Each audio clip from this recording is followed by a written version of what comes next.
ਸੈਂਟਰਨੈਲਾ Mandela ਦੇ ਵਿੱਚ location ਨੇ। ਕਾਲ ਕਰ ਸਕਦੇ ਹੋ Nima Sahota 209 277 0113। West coast truck driving school Fresno ਵਾਲੇ, ਜਿਹੜੇ ਕਿ ਤੁਹਾਨੂੰ ਟਰੱਕ ਦਾ ਲਾਇਸੈਂਸ ਵਧੀਆ ਸਿਖਲਾਈ ਦੇ ਕੇ ਘੱਟ ਸਮੇਂ 'ਚ ਲੈਣ 'ਚ ਸਹਾਇਤਾ ਕਰਦੇ ਨੇ। ਕਾਲ ਅਜੀਤ ਅਟਵਾਲ 559 374 45 41 ਦੇ ਉੱਤੇ। ਇਹਨਾਂ ਸਾਰਿਆਂ ਦਾ ਅਸੀਂ ਬਹੁਤ ਬਹੁਤ ਧੰਨਵਾਦ ਕਰਦੇ ਹਾਂ। ਜੇਕਰ ਤੁਸੀਂ ਵੀ ਜਾਂ ਕੋਈ ਹੋਰ ਕਾਰੋਬਾਰ ਇਸ ਪ੍ਰੋਗਰਾਮ ਨੂੰ ਸਪਾਂਸਰ ਕਰਨਾ ਚਾਹੁੰਦੇ ਹੋ, ਸੰਪਰਕ ਕਰ ਸਕਦੇ ਹੋ ਨੰਬਰ 408 722 7698 ਦੇ ਉੱਤੇ।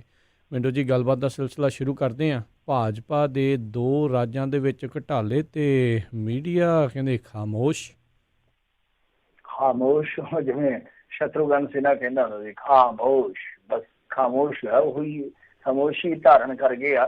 ਇਹਦਾ ਕਾਰਨ ਇਹ ਆ ਕਿ ਦੇਖੋ, ਗੱਲ ਤੇ ਇਹ ਆ ਕਿ ਜਦੋਂ ਵੀ ਕਿਤੇ ਇਸ ਤਰ੍ਹਾਂ ਦਾ ਘਪਲਾ ਘੁਟਾਲਾ ਜਿਹੜਾ ਭਾਜਪਾ ਦੇ ਨਾਲ ਜੁੜਦਾ ਵਾ, ਤਾਂ ਉਸ ਸਮੇਂ ਮਤਲਬ ਕਿ ਇੱਕ ਚੁੱਪੀ ਜਿਹੜੀ ਆ ਉਹ ਇੱਕ ਖਾਸ ਮੀਡੀਆ ਦੇ ਵਰਗ 'ਚ, ਜਿਹੜਾ ਕਿ ਬਹੁਤ ਵੱਡਾ ਵਰਗ ਆ, ਉਸ ਖਾਸ ਵਰਗ ਦੇ ਵਿੱਚ, ਵੱਡੇ ਵਰਗ ਦੇ ਵਿੱਚ ਚੁੱਪੀ ਛਾ ਜਾਂਦੀ ਆ। ਔਰ ਭੇਤ ਭਰੀ ਚੁੱਪੀ ਨਹੀਂ, ਉਹ ਸ਼ਰਮ ਭਰੀ ਚੁੱਪੀ ਹੁੰਦੀ ਆ ਕਿ ਤੁਸੀਂ ਉਸ ਵੇਲੇ ਚੁੱਪ ਕਰ ਜਾਂਦੇ ਹੋ ਜਦੋਂ ਸੋਸ਼ਲ ਮੀਡੀਆ ਤੇ, ਜਦੋਂ ਹੋਰ ਜਿਹੜੇ ਗੈਰਤਮੰਦ ਨਿਊਜ਼ ਪੋਰਟਲ ਆ, ਗੈਰਤਮੰਦ ਪੱਤਰਕਾਰਤਾ ਜਿਹੜੀ ਉਹਨਾਂ ਚੀਜ਼ਾਂ ਨੂੰ ਸਾਹਮਣੇ ਰੱਖ ਦਿੰਦੀ ਆ ਲੋਕਾਂ ਦੇ, ਤਾਂ ਉਸ ਸਮੇਂ ਤੁਸੀਂ ਇੱਕ ਢੀਠ ਪੁਣੇ ਵਾਲੀ ਚੁੱਪ ਜਿਹੜੀ ਆ ਉਹ ਵੱਟ ਜਾਂਦੇ ਹੋ। ਤਾਂ ਖੈਰ, ਇਹ 2 ਘਪਲੇ ਜਿਹੜੇ ਆ ਉਹ ਮੈਂ ਤੁਹਾਡੇ ਦ੍ਰਿਸ਼ਟੀ ਗੋਚਰ ਕਰ ਦਿੰਦਾ ਕਿਹੜੇ ਕਿਹੜੇ ਆ। ਇੱਕ ਦੀ ਤੇ ਆਪਾਂ ਕੱਲ ਉੜਦੀ ਦੀ ਗੱਲ ਕੀਤੀ ਸੀਗੀ, ਉਹ ਸੀਗਾ ਹਿਮਾਚਲ ਦਾ PPE ਕਿੱਟ ਘੁਟਾਲਾ। ਵੈਸੇ ਪੰਜਾਬੀ ਇਹਨਾਂ ਤੋਂ ਅੱਗੇ ਨਿਕਲੇ ਆ, ਐਡਵਾਂਸ ਰਹੇ ਆ। ਇਹਨਾਂ ਨੇ 35 ਸੱਟੇ PPE ਘੁਟਾਲਾ ਕਰਾ ਲਿਆ ਸੀਗਾ।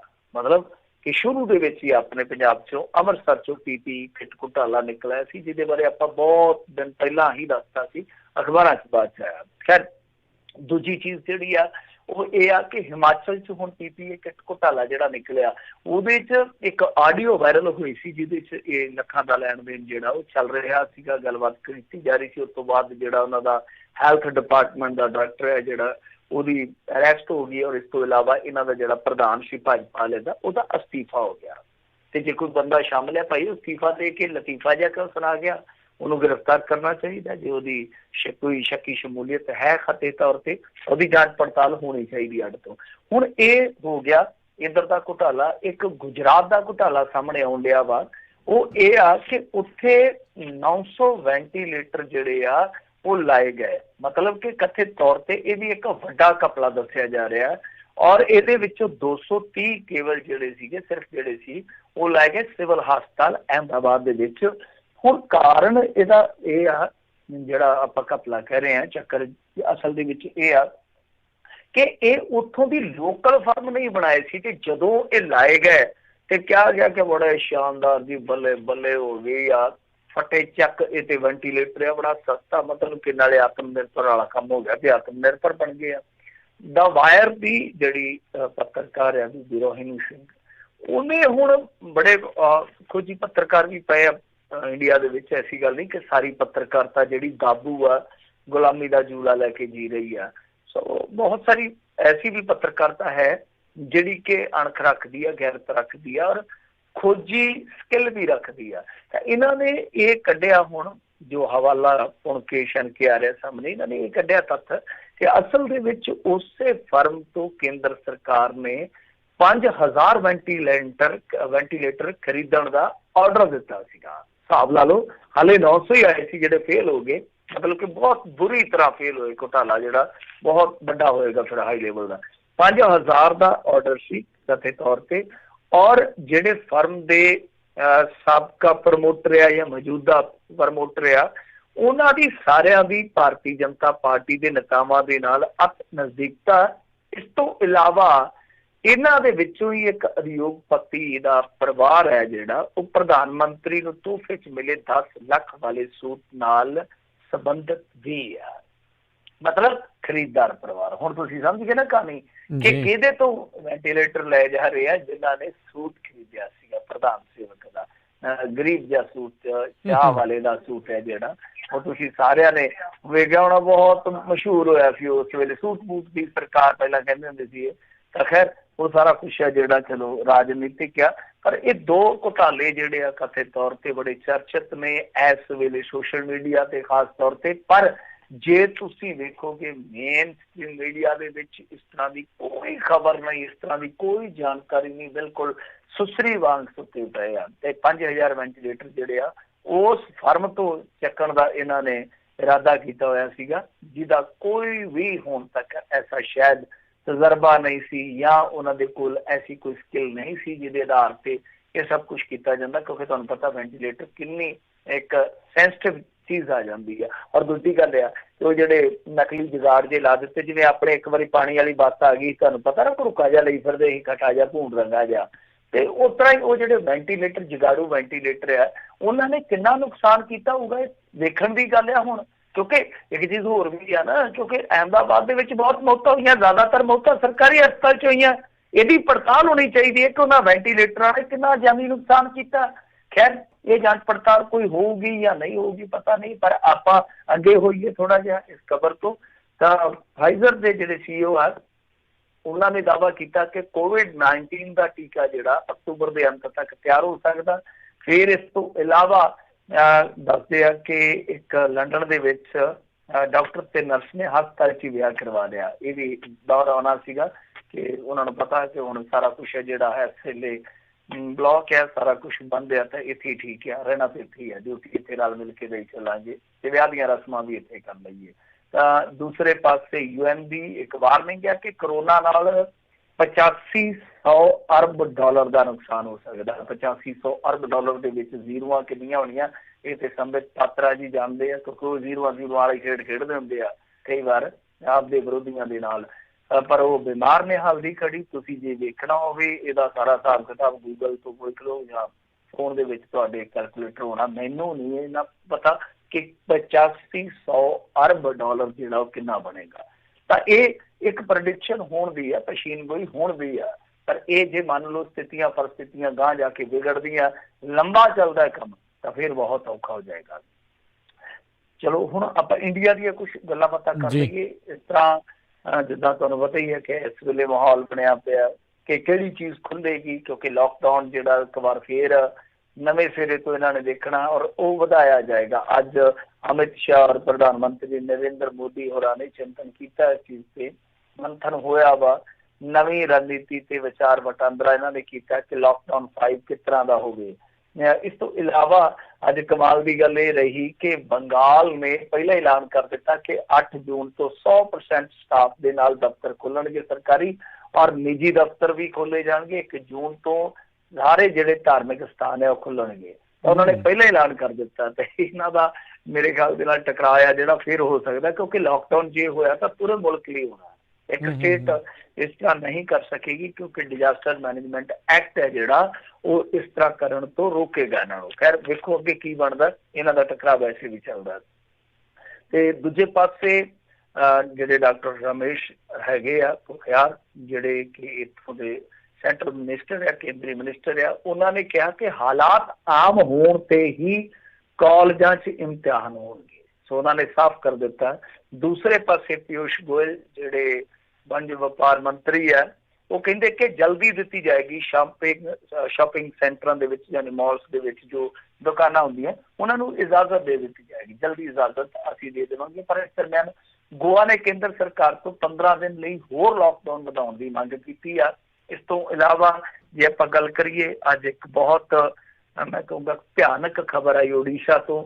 ਉੱਥੇ ਇੱਕ ਪੁਜਾਰੀ ਨੇ ਆਪ ਹੀ ਸਰੈਂਡਰ ਕੀਤਾ ਕਿ ਮੈਂ ਬੰਦਾ ਮਾਰ ਕੇ ਬਲੀ ਦੇ ਕੇ ਆਇਆ ਕਰੋਨਾ ਨੂੰ ਖਤਮ ਕਰਨ ਵਾਸਤੇ। ਸੋ ਮੇਰੇ ਖਿਆਲ ਦੇ ਨਾਲ ਬਲੀ ਜਿਹੜੀ ਆ ਉਹ ਇਹਨੇ ਮਨੁੱਖਤਾ ਦੀ ਦਿੱਤੀ ਆ। ਕਰੋਨਾ ਕੀ ਠੀਕ ਹੋਣਾ ਬਲੀ ਦੇ ਨਾਲ? ਮੇਰੇ ਖਿਆਲ ਦੇ ਨਾਲ ਇਹਦਾ ਦਿਮਾਗ ਹੀ ਠੀਕ ਨਹੀਂ ਹੋਣਾ। ਸੋ ਐਸਾ ਕੁਛ ਵੀ ਚੱਲ ਰਿਹਾ ਇੰਡੀਆ 'ਚ। ਤਾਂ ਇਸ ਤੋਂ ਇਲਾਵਾ ਦੂਰਦਰਸ਼ਨ ਦਫ਼ਤਰ ਜਿਹੜਾ ਉਹ ਸੀਲ ਕਰ ਦਿੱਤਾ ਗਿਆ, ਕਿਉਂਕਿ ਉੱਥੇ ਇੱਕ ਕੈਮਰਾਮੈਨ ਪ੍ਰਭਾਵਿਤ ਪਾਇਆ ਗਿਆ, ਨਵੀਂ ਦਿੱਲੀ ਦੇ ਵਿੱਚ ਇਨਫੈਕਟਡ ਪਾਇਆ ਗਿਆ। ਇਸ ਤੋਂ ਇਲਾਵਾ ਈਡੀ ਦਾ ਇੱਕ ਅਧਿਕਾਰੀ ਦੱਸਦੇ ਉਹ ਵੀ ਕਰੋਨਾ ਵਾਇਰਸ ਤੋਂ ਪੋਜ਼ਿਟਿਵ ਪਾਇਆ ਗਿਆ। ਇਹ ਦਿੱਲੀ ਦੀਆਂ ਖਬਰਾਂ ਨੇ ਦੋਨੇ। ਉੜੀਸਾ ਦੇ ਵਿੱਚ ਕਹਿੰਦੇ ਕਿ ਹੁਣ ਲੰਡਨ ਦੇ ਬਰਾਬਰ ਹੀ ਖਿਲਾਰਤਾ ਅਗਲਿਆਂ ਨੇ ਉੜੀਸਾ ਵੀ। ਉਹ ਕਹਿੰਦੇ ਪਿੰਡ ਦੇ ਕੁਆਰੰਟੀਨ ਸੈਂਟਰ 'ਚ ਪ੍ਰੇਮੀ ਜੋੜੇ ਨੇ ਵਿਆਹ ਕਰਾ ਲਿਆ। ਮਤਲਬ ਕਿ ਕੁਛ ਵੀ ਨਹੀਂ ਹਿੰਦ ਲੱਗੇ ਨਾ ਫਟਕੜੀ, ਰੰਗ ਚੋਕੇ ਦਾ ਚੋਕਾ, ਕੋਈ ਖਰਚਾ ਨਹੀਂ, ਕੋਈ ਲੈਣਾ ਨਹੀਂ, ਕੋਈ ਦੇਣਾ ਨਹੀਂ ਹੈ। ਤਾਂ ਸਰਪੰਚ ਨੇ ਆਸ਼ੀਰਵਾਦ ਦੇ ਦਿੱਤਾ। ਵੈਸੇ ਪ੍ਰੇਮੀ ਜੋੜਾ ਘਰੋਂ ਭੱਜ ਗਿਆ ਸੀਗਾ ਤੇ ਪੈਸੇ ਪੂਸੇ ਜਦੋਂ ਮੁੱਕ ਗਏ ਹੋਣੇ ਆ, ਵਾਪਸ ਆ ਗਏ ਤੇ ਕੁਆਰੰਟੀਨ ਕੀਤੇ ਹੋਏ ਸਨ। ਕੁੜੀ ਜਿਹੜੀ ਆ ਉਹ ਗਰਭਵਤੀ ਦੱਸੀ ਜਾਂਦੀ ਹੈ, ਪ੍ਰੈਗਨੈਂਟ ਸੀਗੀ, ਤਾਂ ਉਹਨਾਂ ਨੇ ਉੱਥੇ ਹੀ ਵਿਆਹ ਵਾਲਾ ਕੰਮ ਹੈ ਜਿਹੜਾ ਨਿਬੇੜ ਲਿਆ ਕਿ ਕੁਆਰੰਟੀਨ ਖਤਮ ਹੋਣ ਤੋਂ ਬਾਅਦ ਸਿੱਧਾ ਘਰੇ ਚੱਲੀਏ, ਕਿਤੇ ਇਹ ਨਾ ਹੋਵੇ ਕਿ ਫੇਰ ਅਦਾਲਤਾਂ 'ਚ ਧੱਕੇ ਧੁੱਕੇ ਖਾਣੇ ਪੈਣ। ਇੱਧਰ ਇੱਕ ਚੀਜ਼ ਜਿਹੜੀ ਆ ਉਹ ਅੱਜ ਬੜੀ ਮੈਂ ਕਹੂੰਗਾ ਕਿ ਸ਼ਰਮਨਾਕ ਵਾਪਰੀ ਆ। ਮਜ਼ਦੂਰ ਨੇ ਇੱਕ ਨੋਡਲ ਅਫਸਰ ਜਿਹੜਾ ਕਿ ਝਾਰਖੰਡ ਦਾ ਨੋਡਲ ਅਫਸਰ ਸੀਗਾ, ਉਹਨੂੰ ਟੈਲੀਫੋਨ ਕੀਤਾ ਰੇਲ ਦੇ ਵਿੱਚੋਂ ਕਿ ਭਾਈ ਸਾਨੂੰ ਕੁਛ ਨਹੀਂ ਦਿੰਦੇ ਪਏ, ਸਵੇਰ ਦੇ ਥੋੜੇ ਜਿਹੇ ਬ੍ਰੈਡ ਦਿੱਤੇ, 1-2 ਬ੍ਰੈਡ ਦਿੱਤੇ ਆ, ਥੋੜਾ ਜਿਹਾ ਪਾਣੀ ਦਿੱਤਾ, ਤੇ ਇਸ ਤੋਂ ਇਲਾਵਾ ਇੱਕ ਕੇਲਾ ਫੜਾ ਕੇ ਸਾਰਾ ਦਿਨ ਹੋ ਗਿਆ ਭੁੱਖ ਨਾਲ ਵਿਲਕਦੇ ਪਏ, ਸਾਹਿਬ ਜੀ ਇਹਨਾਂ ਨੂੰ ਕਹੋ ਕਿ ਖਾਣਾ ਦੇ ਦਿਓ। ਜੋ ਕਹਿੰਦਾ ਕਿ ਜੇ ਨਹੀਂ ਖਾਣਾ ਮਿਲਦਾ ਤੇ ਰੇਲ ਤੋਂ ਕੁੱਦ ਜਾਓ, ਫਿਰ ਹੋਰ ਕੀ ਆ, ਰੇਲ ਤੋਂ ਛਾਲ ਮਾਰ ਦਿਓ। ਇਹ ਕੋਈ ਹੋਰ ਨਹੀਂ, IAS ਅਫਸਰ ਆ AP ਸਿੰਘ। ਤਾਂ ਦੇਖ ਲਓ ਇਹਨਾਂ ਦਾ ਵਤੀਰਾ ਕਿਸ ਤਰ੍ਹਾਂ ਦਾ ਹੈ ਗਰੀਬਾਂ ਪ੍ਰਤੀ, ਮਜ਼ਦੂਰਾਂ ਪ੍ਰਤੀ। ਔਰ ਇਹ ਉਹੀ ਗਰੀਬ, ਉਹੀ ਮਜ਼ਦੂਰ ਆ ਜਿਹੜੇ ਆਪਣਾ ਟਕਾ ਜਾਂ ਕਹਿ ਲਓ ਕਿ ਥੋੜਾ ਟੈਕਸ ਦੇ ਕੇ ਇਸ ਦੇਸ਼ ਦਾ ਖਜ਼ਾਨਾ ਭਰਦੇ ਆ। ਦੂਸਰੇ ਪਾਸੇ ਰੇਲਵੇ ਨੇ ਸਫਾਈ ਦਿੱਤੀ ਆ, ਉਹ ਕਹਿੰਦੇ ਕਿ ਕੋਈ ਵੀ ਟ੍ਰੇਨ ਜਿਹੜੀ ਆ ਸਾਡਾ ਰਸਤਾ ਨਹੀਂ ਭਟਕੀ, ਉਹ ਭਟਕ ਸਕਦੀ ਵੀ ਨਹੀਂ ਹੈ। ਔਰ ਉਹ ਕਹਿੰਦੇ ਆ ਕਿ 3840 ਚੋਂ ਸਿਰਫ 4 ਟ੍ਰੇਨਾਂ ਹੀ 72 ਘੰਟੇ ਲੇਟ ਹੋਈਆਂ। ਕਿਤੇ ਹੁਣ ਦੇਖੋ ਕਿੱਡਾ ਮੈਂ ਕਹੂੰਗਾ ਕਿ ਕੰਟਰਾਡਿਕਟ ਬਿਆਨ ਹੋਆ ਕਿ 7 ਮੌਤਾਂ ਹੋਈਆਂ ਮੁਜ਼ੱਫਰਪੁਰ ਦੀ। ਆਪਾਂ ਇੱਕ ਰਿਪੋਰਟ ਵੀ ਪੜ੍ਹੀ ਸੀਗੀ, ਉਹ ਲੋਕ ਜਿਹੜੇ ਕਿ ਉੱਥੇ ਆਪ ਪੀੜਤ ਆ ਉਹ ਸਾਰੀਆਂ ਗੱਲਾਂ ਕਰਦੇ ਆ ਤੇ ਇਹ ਆਪਣੇ ਹਿਸਾਬ ਕਿਤਾਬ ਨਾਲ ਚੱਲੀ ਜਾਂਦੇ ਆ। ਤੇ ਟ੍ਰੇਨ ਬਾਰੇ ਵੀ ਆਪਾਂ ਡਰਾਈਵਰ ਤੇ ਉੜੀਸਾ 'ਚ ਫਿਰਦਾ ਸੀਗਾ ਜਿਹਨੇ ਗੋਰਖਪੁਰ ਵਾੜਨੀ ਸੀਗੀ ਗੱਡੀ, ਉਹ ਕਿੱਧਰ ਤੁਰਿਆ ਫਿਰਦਾ ਸੀਗਾ, ਇਹ ਹੁਣ ਇਹਨਾਂ ਦੀਆਂ ਇਹੀ ਜਾਣਨ। ਖੈਰ ਅੱਗੇ ਚੱਲੀਏ ਤਾਂ ਕਹਿੰਦੇ ਆ ਕਿ ਗਰੀਬਾਂ ਨੂੰ ਹੁਣ ਕੈਸ਼ ਦੀ ਇਮਦਾਦ ਜਿਹੜੀ ਆ ਉਹ ਮੋਦੀ ਸਰਕਾਰ ਕਰ ਸਕਦੀ ਆ। NDTV ਦੇ ਹਵਾਲੇ ਨਾਲ ਖਬਰ ਆ, ਆਉਣ ਵਾਲੇ ਦਿਨਾਂ 'ਚ ਕੋਈ ਨਗਦ ਪੈਸੇ ਦੀ ਹੈਲਪ ਕੀਤੀ ਜਾ ਸਕਦੀ। ਕਿੰਨਾ ਹੋਊਗਾ ਇਹਦੇ ਬਾਰੇ ਹਾਲੇ ਮੇਰੇ ਖਿਆਲ ਦੇ ਨਾਲ ਆਪਾਂ ਨਾ ਹੀ ਕੋਈ ਪੇਸ਼ੀਨਗੋਈ ਕਰੀਏ ਤਾਂ ਠੀਕ ਰਹੂਗਾ, ਕਿਉਂਕਿ ਇਹਨਾਂ ਦਾ ਹਿਸਾਬ ਕਿਤਾਬ ਕਿਸੇ ਦੇ ਸਮਝ ਨਹੀਂ ਆਉਂਦਾ। ਇੱਧਰ ਮੌਲਾਨਾ ਸਾਹਿਬ ਤੇ ਸਿਕੰਜਾ ਇਹਨਾਂ ਨੇ ਕਰ ਦਿੱਤਾ। ਕਹਿੰਦੇ ਕਿ CBI ਨੇ ਤਬਲੀਗੀ ਜਮਾਤ ਦੇ ਨਗਦ ਲੈਣ ਦੇਣ ਅਤੇ ਵਿਦੇਸ਼ੀ ਚੰਦੇ ਦੀ ਪੜਤਾਲ ਜਿਹੜੀ ਆ ਉਹ ਸ਼ੁਰੂ ਕਰ ਦਿੱਤੀ ਆ। ਚੰਦ ਖਬਰਾਂ ਪੰਜਾਬ ਤੋਂ ਜੀ। ਮੋਗਾ 'ਚ ਕੁਵੈਤ ਤੋਂ ਪਰਤੇ ਜਿਹੜੇ ਕੁਵੈਤ ਹੈ, ਸ਼ਾਇਦ ਪੂਰਾ ਮੁਲਕ ਦਾ ਨਾਮ ਭੁੱਲ ਜਾਂਦੇ ਕਈ ਵਾਰ, ਕੁਵੈਤ ਕਹਿ ਰਿਹਾ। ਕੁਵੈਤ ਤੋਂ ਜਿਹੜੇ ਪਰਤੇ 2 ਵਿਅਕਤੀ ਸੀ ਉਹ ਕੋਰੋਨਾ ਪੋਜ਼ਿਟਿਵ ਆਇਆ। ਬਠਿੰਡੇ ਦੇ ਰਾਮਪੁਰਾ ਫੂਲ 'ਚ ਇੱਕ ਹਵਾਲਾਤੀ ਸਮੇਤ 4 ਜਣੇ ਕੋਰੋਨਾ ਪੋਜ਼ਿਟਿਵ ਆਇਆ। ਇਸ ਤੋਂ ਇਲਾਵਾ ਇੱਕ RPF ਦਾ ਜਵਾਨ ਜਿਹੜਾ ਕੱਲ ਮਰ ਗਿਆ ਸੀਗਾ ਕੋਰੋਨਾ ਪੋਜ਼ਿਟਿਵ ਦੇ ਚੱਲਦਿਆਂ, ਉਹਦਾ ਸੰਸਕਾਰ ਨਹੀਂ ਕਰਨ ਦਿੱਤਾ ਗਿਆ, ਪਰ ਬਾਅਦ ਦੇ ਵਿੱਚ ਮਨਾ ਲਿਆ ਗਿਆ, ਸੰਸਕਾਰ ਹੋ ਗਿਆ। ਸੰਸਕਾਰ ਦਾ ਅੜਿੱਕਾ ਜ਼ਰੂਰ ਪਿਆ। ਇਸੇ ਤਰ੍ਹਾਂ ਤਰਨਤਾਰਨ ਦੇ ਵਿੱਚ ਸਰਕਾਰੀ ਰਾਸ਼ਨ ਲੈਣ ਗਈਆਂ ਬਜ਼ੁਰਗ ਜਨਾਨੀਆਂ ਦੇ ਕਹਿੰਦੇ ਕਿ ਖੀਸੇ ਖਾਲੀ ਰਹੇ, ਅੱਖਾਂ ਭਰੀਆਂ ਰਹੀਆਂ। ਮਤਲਬ ਕਿ SDM ਦਫ਼ਤਰ ਦੇ ਵਿੱਚ ਉਹਨਾਂ ਨੂੰ ਰਾਸ਼ਨ ਨਹੀਂ ਮਿਲਿਆ, ਬਲਕਿ ਧੱਕੇ ਧੂੜੇ ਖਾਣੇ ਪਏ। ਇਹ ਕਿਸੇ ਇੱਕ ਬਜ਼ੁਰਗ ਦਾ ਹਾਲ ਨਹੀਂ, ਬਹੁਤ ਸਾਰੇ ਬਜ਼ੁਰਗਾਂ ਦਾ ਹਾਲ ਆ। ਹੁਣ ਫਗਵਾੜਾ ਤੋਂ ਖਬਰ ਆਉਣ ਡਈ ਸੀਗੀ ਕਿ ਰਾਸ਼ਨ ਵੰਡਣ ਦਾ ਵਿਰੋਧ ਕਰਦਿਆਂ ਲੋਕਾਂ ਵੱਲੋਂ ਕੀਤੀ ਗਈ ਕੁੱਟਮਾਰ ਵਿੱਚ ਇੱਕ ਔਰਤ ਦਾ ਗਰਭਪਾਤ ਹੋ ਗਿਆ। ਅਜੀਤ ਵੈਬ ਚੈਨਲ ਹੈ ਜਿਹੜਾ ਉਹਨਾਂ ਦਾ, ਅਜੀਤ ਦੀ ਵੈਬਸਾਈਟ ਤੇ ਵੀ ਵੈਸੇ ਖਬਰ ਹੈ, ਉੱਥੇ ਖਬਰ ਚੱਲ ਰਹੀ ਹੈ। ਇਸ ਤੋਂ ਇਲਾਵਾ ਚੰਡੀਗੜ੍ਹ ਪਾਸਪੋਰਟ ਸੈਂਟਰ ਨੇ ਆਪਣੀਆਂ ਸੇਵਾਵਾਂ ਜਿਹੜੀਆਂ ਉਹ ਦੁਬਾਰਾ ਤੋਂ ਸ਼ੁਰੂ ਕਰ ਦਿੱਤੀਆਂ ਜੀ। ਜੀ ਜੀ ਜੀ। ਅਗਲੀ ਮਿੰਟੂ ਜੀ ਆਪਾਂ ਗੱਲ ਕਰਦੇ, ਕਹਿੰਦੇ ਸਿਹਤ ਵਿਭਾਗ ਨੇ ਕਰੋਨਾ ਮਹਾਂਮਾਰੀ ਨੂੰ ਅੱਗੇ ਵਧਣ ਤੋਂ ਰੋਕਣ ਦੇ ਲਈ ਭਾਰੇ ਜੁਰਮਾਨੇ ਕਰਨ ਦੇ ਦਿੱਤੇ ਆ ਹੁਕਮ। ਦੇਖੋ ਇਹ ਤਾਂ ਵੈਸੇ ਵੀ ਪਹਿਲਾਂ ਦੀ ਗਾਈਡਲਾਈਨ ਆ, ਇਹ ਨਿਯਮ ਜਿਹੜੇ ਆ ਨਾ ਕੁਝ ਸਟੇਟਾਂ ਨੇ ਪਹਿਲਾਂ ਹੀ ਬਣਾ ਦਿੱਤੇ ਸੀਗੇ, ਜਿੱਦਾਂ ਕਿ ਥੁੱਕਣ ਤੇ ਪਾਬੰਦੀ ਆ। ਇਹ ਤੇ ਵੈਸੇ ਵੀ ਆਪਣੇ ਅਸੀਂ ਛੋਟੇ ਹੁੰਦੇ ਹੀ ਪੜ੍ਹਦੇ ਹੁੰਦੇ ਸੀ ਕਿ ਇਸ ਥਾਂ ਤੇ ਪਿਸ਼ਾਬ ਕਰਨਾ ਮਨਾ ਹੈ, ਥੁੱਕਣਾ ਮਨਾ ਹੈ। ਖੰਭਿਆਂ ਤੇ ਲਿਖਿਆ ਹੁੰਦਾ ਸੀਗਾ ਥੁੱਕਣ ਤੇ ਇੰਨਾ ਜੁਰਮਾਨਾ। ਕਦੇ ਆਪਾਂ ਵੇਖਿਆ? ਇਹਨਾਂ ਨੇ ਤੇ ਇਹ ਵੀ ਕਿਹਾ ਕਿ ਪਬਲਿਕ ਪਲੇਸ ਤੇ ਕੋਈ ਬੀੜੀ ਸਿਗਰਟ ਨਹੀਂ ਪੀ ਸਕਦਾ। ਇੱਥੇ ਤੇ ਡਿੱਗੀਆਂ ਖੋਲ ਕੇ ਸ਼ਰਾਬ ਪੀਤੀ ਜਾਂਦੇ ਅਗਲੇ ਸੜਕਾਂ ਤੇ ਖੜ ਕੇ, ਡੇਕ ਲੱਗਾ ਹੁੰਦਾ ਵਿੱਚ ਤੇ ਗਾਣੇ ਵੀ ਬਣੇ ਨਾ, ਖੋਲ ਕੇ ਡਿੱਗੀ ਦੇ ਪਤਾ ਨਹੀਂ ਖੋਲ ਕੇ ਗੱਡੀ ਤੇ ਡਿੱਗੀ ਲਾ ਕੇ 3 ਪੈਗ, ਪਤਾ ਨਹੀਂ ਕਿ ਏਦਾਂ ਦਾ ਗਾਣਾ। ਸੋ ਕਹਿਣ ਦਾ ਮਤਲਬ ਇਹ ਹੈ ਕਿ ਇੱਥੇ ਸਭ ਕੁਝ ਚੱਲੀ ਜਾਂਦਾ, ਰੋਕਣਾ ਕਿਵੇਂ? ਹੁਣ ਕੱਲੇ ਬੰਦੇ ਨੂੰ ਇਹ ਚੈੱਕ ਕਰਨ ਲਈ ਕਿ ਥੁੱਕਦਾ ਕਿ ਨਹੀਂ ਥੁੱਕਦਾ, ਹੁਣ ਕਿੰਨੇ ਬੰਦੇ ਲਾਓਗੇ ਤੁਸੀਂ? ਤੁਹਾਨੂੰ ਕਿੰਨੇ ਅਮਲੇ ਫੈਲੇ ਦੀ ਜ਼ਰੂਰਤ ਪਊਗੀ ਦੱਸੋ ਮੈਨੂੰ? ਜਾਂ ਤੇ ਜਿਹੜੇ ਮਜ਼ਦੂਰ ਵਿਚਾਰੇ ਹੋਏ ਆ, ਬੇਘਰ ਹੋਏ ਬੈਠੇ ਆ, ਪਰਦੇਸੀ ਹੋਏ ਆ, ਉਹਨਾਂ ਨੂੰ ਇਸ ਕੰਮ ਤੇ ਲਾ ਦਿਓ। ਬਹੁਤ ਔਖਾ ਜਿਹਾ ਕੰਮ ਹੈ। ਹਾਂ, ਜਿਹੜਾ ਕਾਬੂ ਆ ਗਿਆ ਤੁਹਾਨੂੰ ਨਰੜਾ ਚਾੜ ਦੇਣਗੇ ਕਿ ਹਾਂ ਲਿਆ ਭਾਈ ਪੈਸੇ ਸੁੱਟ। ਯਾਨੀ ਥੁੱਕਣ ਤੇ 500 ਰੁਪਇਆ ਜੁਰਮਾਨਾ ਜਿਹੜਾ ਕੀਤਾ ਜਾ ਸਕਦਾ। ਇਸ ਤੋਂ ਇਲਾਵਾ ਜੇ ਕੋਈ ਮਾਸਕ ਨਹੀਂ ਪਾਉਂਦਾ ਤਾਂ ਜੁਰਮਾਨਾ ਆ। ਜੇ ਕੋਈ ਬੱਸ ਵਾਲਾ ਇਸ ਤਰ੍ਹਾਂ ਸਰੀਰਕ ਦੂਰੀ ਦੀ ਉਲੰਘਣਾ ਕਰਦਾ ਉਹਨੂੰ ਜੁਰਮਾਨਾ ਮੇਰੇ ਖਿਆਲ ਦੇ ਨਾਲ 3000 ਦਾ। ਜੇ ਕੋਈ ਕਾਰ ਮਾਲਕ ਫਿਜ਼ੀਕਲ ਡਿਸਟੈਂਸਿੰਗ ਦਾ ਕੋਈ ਮਜ਼ਾਕ ਉਡਾਉਂਦਾ ਵਾ ਤਾਂ ਉਹਨੂੰ 2000 ਰੁਪਏ ਦਾ ਜੁਰਮਾਨਾ ਆ। 2 ਪਹੀਆ ਜਿਹੜਾ ਵਹੀਕਲ ਹੁੰਦਾ ਉਹਨੂੰ 500 ਰੁਪਈਆ ਜੁਰਮਾਨਾ ਜਿਹੜਾ ਉਹ ਇਹਨਾਂ ਨੇ ਕਰਨਾ। ਨਾਲ ਕਿਹਾ ਕਿ ਇਹ ਸਾਰਾ ਕੁਛ ਹੈ ਜਿਹੜਾ IPC ਦੀ ਧਾਰਾ 188 ਤਹਿਤ ਹੋਊਗਾ ਔਰ ਇਹਦੇ ਵਿੱਚ ਜੇ ਮੰਨ ਲਓ ਨਾ ਕੋਈ ਜੁਰਮਾਨਾ ਭਰੂਗਾ ਤੇ ਫਿਰ ਉਹਦੇ ਤੇ ਸਖਤ ਕਾਰਵਾਈ ਵੀ ਕੀਤੀ ਜਾ ਸਕਦੀ ਆ। ਤਾਂ ਕਹਿਣ ਦਾ ਭਾਵ ਇਹ ਆ ਕਿ ਦੇਖੋ ਠੀਕ ਆ ਕਿ ਚਲੋ ਤੁਸੀਂ ਆਪਣੇ ਨਿਯਮ ਕਾਇਦੇ ਬਣਾਉਣੇ ਹੋ, ਵਧੀਆ ਗੱਲ ਹੈ। ਵੈਸੇ ਵੀ ਪਰਹੇਜ਼ ਜਿਹੜਾ ਉਹ ਜ਼ਰੂਰੀ ਆ ਲੋਕਾਂ ਨੂੰ, ਘੱਟੋ ਘੱਟ ਚਲੋ ਠੀਕ ਆ ਖੁੱਲ੍ਹ ਮਿਲੀ ਆ, ਕੰਮ ਕਾਰ ਆਪਦੇ ਕਰਨੇ, ਥੋੜ੍ਹਾ ਬਹੁਤਾ ਪਰਹੇਜ਼ ਜਿਹੜਾ ਲੋਕਾਂ ਨੂੰ ਆਪ ਕਰਨਾ ਚਾਹੀਦਾ। ਔਰ ਸਾਨੂੰ ਇਹਨਾਂ ਚੀਜ਼ਾਂ ਦਾ ਕਿਤੇ ਨਾ ਕਿਤੇ ਹੁਣ ਮੈਂ ਸਮਝਦਾ ਕਿ ਖਿਆਲ ਰੱਖਣਾ ਚਾਹੀਦਾ ਆਪਣੇ ਆਪ। ਅਸੀਂ ਆਪ ਹੀ ਜ਼ਿੰਮੇਵਾਰ ਬਣ ਜਾਈਏ। ਜਾਪਾਨ ਦੇਖੋ ਤਬਾਹੀ ਤੋਂ ਕਿਸ ਤਰ੍ਹਾਂ ਬਚਿਆ, ਉਹ ਜਦੋਂ ਪਿਛਲੇ ਵਾਰੀ ਸਾਰਸ ਆਇਆ ਸੀਗਾ, ਯਾਦ ਹੋਣਾ ਤੁਹਾਨੂੰ, ਤਾਂ ਉਹਨਾਂ ਦੇ ਲੋਕਾਂ ਨੇ ਇੱਕ ਆਦਤ ਪਾ ਲਈ, ਉਹ ਮਾਸਕ ਆਮ ਤੌਰ ਤੇ ਪਾਉਂਦੇ ਆ ਹੁਣ, ਤਾਂ ਕਿ ਕੋਈ ਐਸੀ ਸੰਭਾਵਨਾ ਜੇ ਬਣੇ ਵੀ ਤਾਂ ਉਹਦੇ ਚ ਬਚਾਵ ਰਵੇ।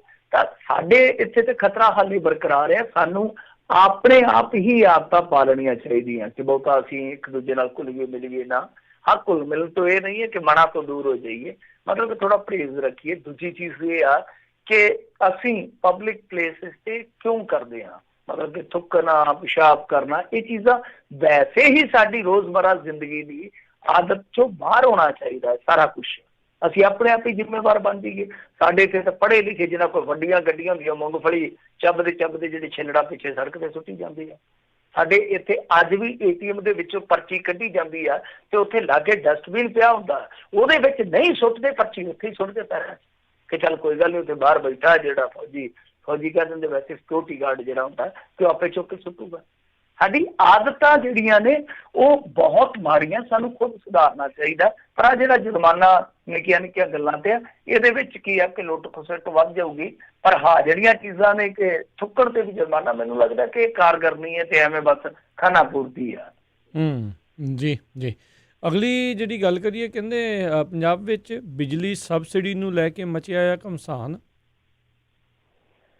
ਦੇਖੋ, ਬਿਜਲੀ ਸਬਸਿਡੀ ਨੂੰ ਲੈ ਕੇ ਘਮਸਾਨ ਇਹ ਮਚਿਆ ਵਾ ਕਿ ਇਹਨਾਂ ਨੇ ਰੌਲਾ ਪਾ ਲਿਆ ਵਿਰੋਧੀ ਧਿਰ ਨੇ ਕਿ ਇਹ ਬਿਜਲੀ ਸਬਸਿਡੀ ਖਤਮ ਕਰਨ ਚੱਲੇ ਆ।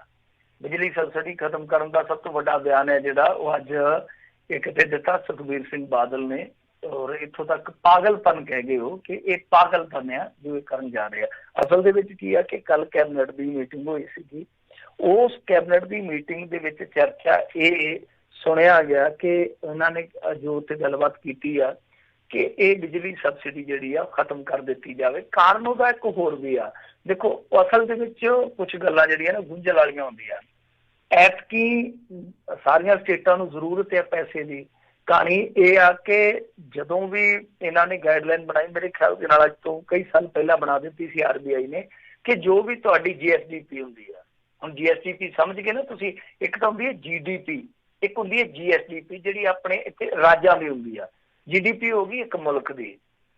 ਤਾਂ ਉਹ ਸਾਰੀ ਜਿਹੜੀ ਤੁਹਾਡੀ GSDP ਆ, ਤੁਸੀਂ ਉਹਦਾ 3% ਕਰਜ਼ਾ ਲੈ ਸਕਦੇ, ਬੋਰੋ ਕਰ ਸਕਦੇ ਹੋ। ਕੋਈ ਵੀ ਸਟੇਟ ਹੈ, ਚਾਹੇ ਪੰਜਾਬ ਹੈ ਚਾਹੇ ਹਰਿਆਣਾ, ਤਾਂ ਇਹ ਤੇ ਆਲਰੇਡੀ ਲੈ ਚੁੱਕੇ ਆ। ਹੁਣ ਉਹਨਾਂ ਨੇ ਕਿਹਾ ਕਿ ਤੁਹਾਨੂੰ ਅਸੀਂ 2% ਐਕਸਟਰਾ ਦੇ ਦਿੰਦੇ ਹਾਂ, ਮਤਲਬ ਕਿ ਅਲਾਓ ਕਰ ਦਿੰਦੇ ਆ ਕਿ ਤੁਸੀਂ 5% ਤੀਕਰ ਬੋਰੋ ਕਰ ਲਓ GSDP ਦਾ। ਪਰ ਉਹਦੇ ਵਿੱਚ ਆ ਸਾਡੀਆਂ ਕੁਝ ਸ਼ਰਤਾਂ ਨੇ। ਅਸਲ ਦੇ ਵਿੱਚ ਇਹ ਇੱਕ ਸ਼ਰਤ ਉਹਨਾਂ ਸ਼ਰਤਾਂ ਦੇ ਵਿੱਚ ਸ਼ਾਮਲ ਆ ਕਿ ਤੁਸੀਂ ਭਾਈ ਆ ਜਿਹੜਾ ਬਿਜਲੀ ਸੋਧ ਬਿੱਲ ਆ ਇਹਦੀ ਹਾਮੀ ਭਰੋ। ਮਤਲਬ ਇਹਦੇ ਵਿੱਚ ਕੀ ਆ ਕਿ ਇੱਕ ਸੰਸਥਾ ਬਣਾ ਦਿੱਤੀ ਜਾਊਗੀ ਜੋ ਇਲੈਕਟ੍ਰਿਸਿਟੀ ਦੀ ਜਿਹੜੀ ਕੰਟਰੈਕਟ ਪ੍ਰੋਸੈਸਿੰਗ ਹੈ ਉਹਦੇ ਵਿੱਚ ਇੱਕ ਭੂਮਿਕਾ ਅਦਾ ਕਰੂਗੀ। ਉਸ ਤੋਂ ਬਾਅਦ ਰਾਜ ਜਿਹੜੇ ਕੁਛ ਨਹੀਂ ਕਰ ਸਕਣਗੇ, ਲੋਕ ਕੁਛ ਨਹੀਂ ਕਰ ਸਕਣਗੇ। ਚੁਣਿੰਦਾ ਜਿਹੜੇ ਪ੍ਰਾਈਵੇਟ ਪਲੇਅਰ ਆ ਉਹ ਆ ਜਾਣਗੇ, ਜਿੱਦਾਂ ਲਾ ਲਓ ਲੁਧਿਆਣਾ ਕੋਈ ਅੱਛਾ ਕਮਰਸ਼ੀਅਲ ਸ਼ਹਿਰ ਹੈ ਜਾਂ ਪਟਿਆਲਾ ਵਾ, ਉੱਥੇ ਉਹ ਆਪਣਾ ਗੇਮ ਸ਼ੁਰੂ ਕਰ ਦੇਣਗੇ। ਜਿੱਥੇ ਕੋਈ ਘਾਟੇ ਵਾਲਾ ਸੌਦਾ ਉੱਥੇ ਸਰਕਾਰੀ ਜਿਹੜੇ ਲੋਕ ਆ ਮੱਥਾ ਮਾਰੀ ਜਾਣਗੇ। ਯਾਨੀ ਇਸ ਤਰ੍ਹਾਂ ਦੀ ਇੱਕ ਤਜਵੀਜ਼ ਹੈ ਕੇਂਦਰ ਸਰਕਾਰ ਦੀ ਕਿ ਅਸੀਂ ਪ੍ਰਾਈਵੇਟ ਪਲੇਅਰ ਹੈ ਜਿਹੜੇ ਉਹ ਬਿਜਲੀ ਡਿਪਾਰਟਮੈਂਟ ਦੇ ਵਿੱਚ ਜਾਂ ਬਿਜਲੀ ਵਾਲੇ ਕਾਰੋਬਾਰ ਦੇ ਵਿੱਚ ਵੱਧ ਤੋਂ ਵੱਧ ਉਤਾਰ ਦਈਏ। ਤਾਂ ਰਾਜਾਂ ਨੂੰ, ਕਿਉਂਕਿ ਇਹ ਸਾਰਾ ਕੁਝ ਰਾਜਾਂ ਦੇ ਅਧਿਕਾਰ ਖੇਤਰ ਦੇ ਵਿੱਚ ਆਉਂਦਾ, ਕੁਛ ਰਾਜਾਂ ਨੇ ਆਲਰੇਡੀ ਇਹਦੇ ਤੇ ਇਤਰਾਜ਼ ਦਿੱਤਾ ਆ। ਤਾਂ ਇਹਨਾਂ ਨੇ ਰਾਜਾਂ ਨੂੰ ਮਨਾਉਣ ਵਾਸਤੇ ਆ ਵਧੀਆ ਫਾਰਮੂਲਾ ਲੱਭ ਲਿਆ ਕਿ ਹਾਂ ਜੇ ਤੁਸੀਂ ਪੈਸੇ ਭਾਲਦੇ ਹੋ ਸਾਡੇ ਤੋਂ, ਤੁਸੀਂ ਪੈਸੇ ਵੱਧ ਲੈਣੇ ਆ ਔਰ ਲੈਣਾ ਵੀ ਕਰਜ਼ਾ, ਤਾਂ ਘੱਟੋ ਘੱਟ ਸਾਡੀਆਂ ਸ਼ਰਤਾਂ ਮੰਨੋ ਕਿ ਇੰਨਾ ਪੈਸਾ। ਇੱਕ ਤੇ ਆ ਕਿ ਜਿਹੜਾ ਵੱਧ ਤੁਸੀਂ 2% ਲੈਣਾ ਉਹਦਾ 1.5% ਇਹਨਾਂ ਸ਼ਰਤਾਂ 'ਚ ਹੀ ਜਾਣਾ ਚਾਹੀਦਾ ਤੁਹਾਡਾ। ਹੋਰ ਚੀਜ਼ ਵੇਖੋ, ਮਤਲਬ ਕਿ one nation one ration card ਉਹਦੇ 'ਚ ਲੱਗਣਾ ਚਾਹੀਦਾ, ਜਾਂ ਹੋਰ ਕੁਛ ਇਹੋ ਜਿਹੀਆਂ ਗੱਲਾਂ ਬਾਤਾਂ। ਮੈਂ ਮਿਸਾਲ ਦੇ ਤੌਰ ਤੇ ਤੁਹਾਨੂੰ ਦੱਸ ਰਿਹਾ। ਤਾਂ ਹੁਣ ਇਹਦਾ ਹੀ ਡੰਗਾ ਪਿਆ ਹੋਇਆ ਸਿਆਸੀ ਤੌਰ ਤੇ। ਇਹਦੇ ਵਿੱਚ ਹੁਣ ਅੱਜ ਇਹਨਾਂ ਨੇ ਆਮ ਆਦਮੀ ਪਾਰਟੀ ਵਾਲਿਆਂ ਨੇ ਵੀ ਪ੍ਰੈਸ ਕਾਨਫਰੰਸ ਕੀਤੀ ਆ। ਸੁਖਬੀਰ ਸਿੰਘ ਬਾਦਲ ਹੋਰਾਂ ਦਾ ਜਿਹੜਾ ਅਕਾਲੀ ਜਥਾ ਉਹ ਤੇ ਮੋਰਚਾ ਤੱਕ ਚਲੇ ਵੀ ਗਿਆ, ਉਹਨਾਂ ਨੇ ਕਈ ਥਾਈਂ ਪ੍ਰਦਰਸ਼ਨ ਵੀ ਕੀਤੇ। ਪਰ ਸੁਖਬੀਰ ਸਿੰਘ ਬਾਦਲ ਹੋਰਾਂ ਨੂੰ ਵਿਚਲੀ ਗੱਲ ਲੋਕਾਂ ਤਾਈਂ ਪਹੁੰਚਾਉਣੀ ਚਾਹੀਦੀ ਆ ਕਿ ਅਸਲ ਦੇ ਵਿੱਚ ਇਹ ਤਜਵੀਜ਼ ਤੇ ਕੇਂਦਰ ਦੀ ਆ, ਪਰ ਸਾਡੀ ਸੂਬਾ ਸਰਕਾਰ ਮੰਨ ਰਹੀ ਹੈ।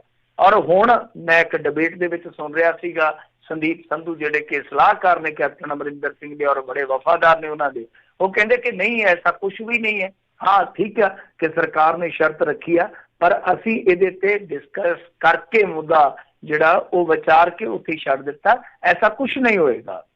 ਪਰ ਇਹ ਫਾਰਮੂਲਾ ਲਿਆਂਦਾ ਜਾ ਰਿਹਾ ਕਿ ਇੱਕ ਤੇ ਆ ਕਿ 16% ਤੱਕ ਦਾ ਵਾਧਾ ਜਿਹੜਾ ਪ੍ਰਾਈਵੇਟ ਪਲੇਅਰ ਕਰ ਸਕਣਗੇ, ਯਾਨੀ ਜਿੰਨੇ ਵੀ ਹੈਗੇ ਆ ਤਰਮਲਾ ਵਾਲੇ ਜਾਂ ਜੋ ਵੀ ਆ। ਤਾਂ ਦੂਸਰੇ ਪਾਸੇ ਆ ਕਿ ਜੋ ਸਬਸਿਡੀ ਦਿੱਤੀ ਜਾਂਦੀ ਆ ਉਹ ਸਬਸਿਡੀ ਬੰਦ ਹੋ ਜਾਊਗੀ ਇਹ ਜੇ ਆ ਜਾਂਦਾ ਬਿੱਲ ਆ ਜਾਂਦਾ। ਤਾਂ ਇਹਦੇ ਵਿੱਚ ਹੁਣ ਦੇਖੋ ਠੀਕ ਆ ਕਿ ਵਿਰੋਧ ਤੇ ਚੱਲਦਾ ਪਿਆ, ਪਰ ਮੇਰੇ ਖਿਆਲ ਦੇ ਨਾਲ ਇੱਕ ਚੀਜ਼ ਅੱਛੀ ਹੈ। ਚਲੋ ਹੁਣ ਜਿਹੜੀਆਂ ਚੀਜ਼ਾਂ ਤੇ ਇਤਰਾਜ਼ ਹੈਗੇ ਆ ਜਾਂ ਜਿਹੜੀਆਂ ਚੀਜ਼ਾਂ ਸਾਡੇ ਲੋਕਾਂ ਦੇ ਵਿਰੋਧ ਦੇ ਵਿੱਚ ਹੈਗੀਆਂ, ਉਹ ਤੇ ਹੁਣ ਆਪਾਂ ਖਰੜਾ ਪੜਿਆ ਨਹੀਂ ਹੈ ਕੀ ਆ, ਉਹ ਤੇ ਆਪਣੀ ਸਰਕਾਰ ਹੀ ਵੇਚ ਸਕਦੀ ਹੈ, ਵਾਚ ਸਕਦੀ ਹੈ। ਪਰ ਇੱਕ ਗੱਲ ਜਿਹੜੀ ਆ ਉਹ ਮੈਂ ਜ਼ਰੂਰ ਆਖੂੰਗਾ ਕਿ ਇੱਥੇ ਸਬਸਿਡੀ ਜਿਹੜੀ ਆ ਬਾਦਲ ਪਰਿਵਾਰ ਵੀ ਲੈ ਰਿਹਾ, ਹੋ ਸਕਦਾ ਕੋਈ ਇਹੋ ਜਿਹਾ ਧਨਾੜ ਪਰਿਵਾਰ ਹੋਰ ਵੀ ਹੋਵੇ। ਮਨਪ੍ਰੀਤ ਬਾਦਲ ਨੇ ਤੇ ਪਿੱਛੇ ਜੇ ਛੱਡ ਦਿੱਤੀ ਸੀਗੀ, ਤਾਂ ਬਹੁਤ ਧਨਾੜ ਬੰਦੇ ਜਿਹੜੇ ਉਹ ਸਬਸਿਡੀ ਲੈ ਰਹੇ ਆ। ਤਾਂ ਸਬਸਿਡੀ ਜਿਹੜੀ ਆ ਉਹ ਵੰਡਣੀ ਚਾਹੀਦੀ ਆ। ਇਹ ਰਿਵਿਊ ਹੋਣਾ ਚਾਹੀਦਾ ਕਿ ਸਬਸਿਡੀ ਦਾ ਅਸਲੀ ਹੱਕਦਾਰ ਕੌਣ ਆ। ਇੱਕ ਬੰਦਾ ਜਿਹਦੇ ਕੋਲ 700-800 ਬੱਸ ਵੀ ਆ, ਜਿਹਦੇ ਕੋਲ ਹੋਟਲ ਵੀ ਆ, ਜਿਹਦੇ ਕੋਲ ਹੋਰ 36 ਪ੍ਰਕਾਰ ਦੇ ਕਾਰੋਬਾਰ ਆ, ਉਹ ਵੀ ਸਬਸਿਡੀ ਲਈ ਜਾਵੇ। ਤੇ ਇੱਕ ਪਾਸੇ ਇੱਕ ਬੰਦੇ ਕੋਲ ਕੋਈ 4 ਓੜੇ ਹੈਗੇ ਆ, ਕੋਈ ਕਿੱਲਾ 2 ਕਿੱਲੇ ਜ਼ਮੀਨ ਆ, ਉਹਦੀ ਮੋਟਰ ਉਹਨੂੰ ਸਬਸਿਡੀ ਆਈ ਜਾਂਦੀ ਆ। ਤਾਂ ਇਹਦਾ ਮਤਲਬ ਇਹ ਆ ਕਿ ਛੋਟੇ ਕਿਸਾਨ ਦੇ ਹਿੱਸੇ ਸਬਸਿਡੀ ਜਿੰਨੀ ਕੁ ਆਉਂਦੀ ਆ ਉਹ ਕੁਝ % ਹੋਏਗੀ, ਲਾ ਲਓ ਕਿ ਕੋਈ 20-30-40%। ਬਾਕੀ ਮੋਟੀ ਸਬਸਿਡੀ ਜਿਹੜੀ ਆ ਉਹ ਮੋਟੇ ਬੰਦੇ ਹੀ ਜਿਹੜੇ ਆ ਲਈ ਜਾਂਦੇ ਆ। ਜੀ ਜੀ ਜੀ। ਅਗਲੀ ਜਿਹੜੀ ਮਿੰਟੂ ਜੀ ਗੱਲ ਕਰਦੇ ਆ, ਜਥੇਦਾਰ ਗਿਆਨੀ ਹਰਪ੍ਰੀਤ ਸਿੰਘ ਹੁਣਾਂ ਦੇ ਵੱਲੋਂ ਪ੍ਰੈਸ ਨੋਟ ਜਾਰੀ। ਹਾਂਜੀ, ਇਹਨਾਂ ਵੱਲੋਂ ਪ੍ਰੈਸ ਨੋਟ ਜਾਰੀ ਕੀਤਾ ਗਿਆ। ਕੁਝ ਗੱਲਾਂ ਇਹਨਾਂ ਨੇ ਕਹੀਆਂ ਨੇ, ਉਹਨਾਂ ਗੱਲਾਂ ਦੇ ਵਿੱਚ ਪ੍ਰਮੁੱਖ ਤੇ ਇੱਕ ਇਹ ਆ ਕਿ ਇਹਨਾਂ ਨੇ ਕਿਹਾ ਕਿ ਧਾਰਮਿਕ ਸਥਾਨ ਜਿਹੜੇ ਉਹ ਖੋਲ੍ਹ ਦੇਣੇ ਚਾਹੀਦੇ ਆ। ਇਹਨਾਂ ਨੇ ਮੰਗ ਕੀਤੀ ਆ। ਤੇ ਦੇਖੋ ਹੁਣ ਦੂਜੇ ਪਾਸੇ ਜਿੱਦਾਂ ਆਪਾਂ ਗੱਲ ਕਰਕੇ ਆਏ ਆ ਕਿ ਪੱਛਮੀ ਬੰਗਾਲ ਨੇ ਆਪਣੇ ਤੌਰ ਤੇ ਫੈਸਲਾ ਲੈ ਲਿਆ, ਤੇ ਇੱਥੇ ਵੀ ਤੇ ਇਹਨਾਂ ਨੂੰ ਪੰਜਾਬ ਸਰਕਾਰ ਨੂੰ ਅਪੀਲ ਕਰਨੀ ਚਾਹੀਦੀ ਹੈ ਕਿ ਹਾਂ ਭਾਈ ਖੋਲ੍ਹ ਦਿਓ ਧਾਰਮਿਕ ਸਥਾਨ। ਵੈਸੇ ਵੀ ਪੰਜਾਬ ਨੂੰ ਤੇ ਅੱਜ BBC ਨੇ ਕਵਰੇਜ ਦਿੱਤੀ ਆ, ਅਮਰੀਕਾ ਤੋਂ ਰਿਪੋਰਟ ਲੱਗੀ ਹੋਈ ਆ ਕਿ ਬਹੁਤ ਤਗੜਾ ਕੰਮ ਕੀਤਾ ਜੀ ਪੰਜਾਬ ਵਾਲਿਆਂ ਨੇ। ਔਰ ਪੰਜਾਬ, ਕੇਰਲ, ਹਰਿਆਣਾ ਇਹ ਪੀਕ ਵਾਲਾ ਸਮਾਂ ਜਿਹੜਾ ਸ਼ੋ ਕੇ ਪਰਤਾ ਆ, ਇਹਨਾਂ ਨੂੰ ਹੁਣ ਕੋਈ ਖਤਰਾ ਨਹੀਂ, ਇਹ ਬਾਹਰ ਆ ਚੁੱਕੇ ਖਤਰੇ ਤੋਂ। ਤਾਂ ਬਹੁਤ ਦੂਰ ਦੂਰ ਤੱਕ ਗੱਲਾਂ ਜਿਹੜੀਆਂ ਜਾ ਰਹੀਆਂ ਨੇ, ਤਾਂ ਪੰਜਾਬ ਸਰਕਾਰ ਨੂੰ ਵੇਖ ਲੈਣਾ ਚਾਹੀਦਾ ਕਿ ਜੇ ਇਸ ਤਰ੍ਹਾਂ ਹੋ ਸਕਦਾ ਠੀਕ ਹੈ, ਸਾਰੇ ਧਾਰਮਿਕ ਸਥਾਨ ਹੈ ਜਿਹੜੇ ਖੋਲ੍ਹ ਦਿਓ ਭਾਈ, ਕਿਉਂਕਿ ਇਸ ਵੇਲੇ ਮੰਗ ਉੱਠਦੀ ਪਈ ਆ। ਮੈਂ ਤੁਹਾਨੂੰ ਪਤਾ ਹੀ ਆ ਕਿ ਗੋਲਕਾਂ ਦੇ ਵਿੱਚ ਚੜਾਵਾ ਨਹੀਂ ਆ ਰਿਹਾ। ਗੁਰੂ ਘਰ ਦੇ ਪ੍ਰਬੰਧ ਹੋਣ ਜਾਂ ਦੂਸਰੇ ਜਿਹੜੇ ਹੋਰ ਧਾਰਮਿਕ ਸਥਾਨ ਹੈ ਉਹਨਾਂ ਦੇ ਪ੍ਰਬੰਧ ਪੈਸਿਆਂ ਨਾਲ ਹੀ ਚੱਲਣੇ, ਮਾਇਆ ਨਾਲ ਹੀ ਚੱਲਣਾ। ਕੰਮ ਤੇ ਸਾਰਾ ਮਾਇਆ ਦਾ ਹੀ ਨਾ। ਵੈਸੇ ਧਾਰਮਿਕ ਪੁਰਸ਼ ਕਹਿ ਦਿੰਦੇ ਕਿ ਮਾਇਆ ਤੇ ਮਨਮੋਹਣੀ ਆ, ਫਲਾਣੇ ਤੇ ਨਾਗਣੀ ਹੈ, ਫਲਾਣ ਟਮਕਾਏ ਦੇ ਬਿਨਾਂ ਗੱਡੀ ਕਿੱਥੇ ਚੱਲਦੀ ਆ। ਸੋ ਇਹ ਵੀ ਇੱਕ ਰਟਾ ਰੇੜਕਾ ਹੈ। ਤਾਂ ਚਲੋ ਉਹ ਦੂਜੇ ਪਾਸੇ ਆ ਕਿ ਕਦੋਂ ਖੋਲ੍ਹਦੇ ਆ ਧਾਰਮਿਕ ਸਥਾਨ, ਕਦੋਂ ਲੋਕ ਜਿਹੜੇ ਜਾ ਕੇ ਮੱਥਾ ਟੇਕਦੇ ਆ, ਪੂਜਾ ਅਰਚਨਾ ਆਪਣੀ ਕਰਦੇ ਆ ਆਸਥਾ ਦੇ ਮੁਤਾਬਕ, ਕਦੋਂ ਰਹੁ ਰੀਤਾਂ ਦਾ ਨਿਰਵਾਹ ਕਰਦੇ ਆ, ਬਾਅਦ ਦੀ ਗੱਲ ਆ। ਪਰ ਅੱਜ ਉਹਨਾਂ ਨੇ ਇੱਕ ਚੀਜ਼ ਹੋਰ ਕਹੀ ਆ ਜਿਹੜੀ ਕਿ ਸਿੱਖਾਂ ਨੂੰ ਸੁਚੇਤ ਕਰਨ ਲਈ ਆ, ਸੰਗਤ ਨੂੰ ਸੁਚੇਤ ਕਰਨ ਲਈ ਆ ਕਿ ਗੁਰਦੁਆਰਾ ਸਾਹਿਬਾਨਾਂ 'ਚ ਇੱਕ ਤੇ ਚੰਗੀ ਵਾਇਰਿੰਗ ਕਰਵਾਓ, ਕਿਉਂਕਿ ਆ ਪਿਛਲੇ ਦਿਨੀ 2 ਘਟਨਾਵਾਂ ਵਾਪਰੀਆਂ ਨੇ, ਵੱਡੀਆਂ ਘਟਨਾਵਾਂ ਵਾਪਰੀਆਂ, ਜਿਨ੍ਹਾਂ ਦੇ ਵਿੱਚ ਪਾਵਨ ਸਰੂਪ ਅਗਨ ਭੇਟ ਹੋਇਆ। ਕਿਤੇ ਆ ਸਾਡੇ ਤੇ ਗੰਗਾ ਨਗਰ ਦੇ ਲਾਗੇ ਵਾਪਰੀ ਆ ਘਟਨਾ, ਤਾਂ ਉਹਦੇ ਵਿੱਚ AC ਲੱਗਾ ਹੋਇਆ ਸੀਗਾ, ਜਿਹਦੇ ਕਰਕੇ ਸ਼ਾਰਟ ਸਰਕਟ ਹੋ ਗਿਆ ਤੇ ਉਹ ਜਿਹੜੇ ਪਾਵਨ ਸਰੂਪ ਸੀਗੇ ਅਗਨ ਭੇਟ ਹੋ ਗਏ।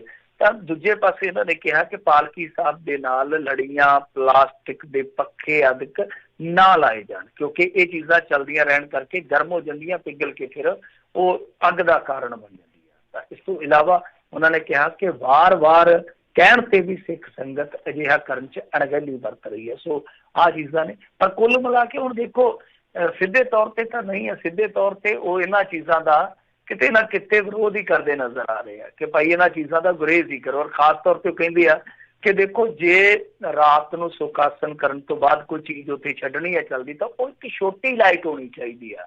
ਇਹਦਾ ਮਤਲਬ ਹੈ ਕਿ ਜਿਹੜੇ ਲੋਕ ਇਹ ਗੱਲ ਕਹਿੰਦੇ ਆ ਕਿ ਏਸੀ ਚੱਲਣਾ ਚਾਹੀਦਾ ਜੀ, ਉਹ ਸ਼ਰਧਾ ਹੈ, ਆਸਥਾ ਹੈ, ਉਹ ਸ਼ਾਇਦ ਇਸ ਗੱਲ ਦੇ ਨਾਲ ਇਤਫਾਕ ਨਹੀਂ ਰੱਖਦੇ।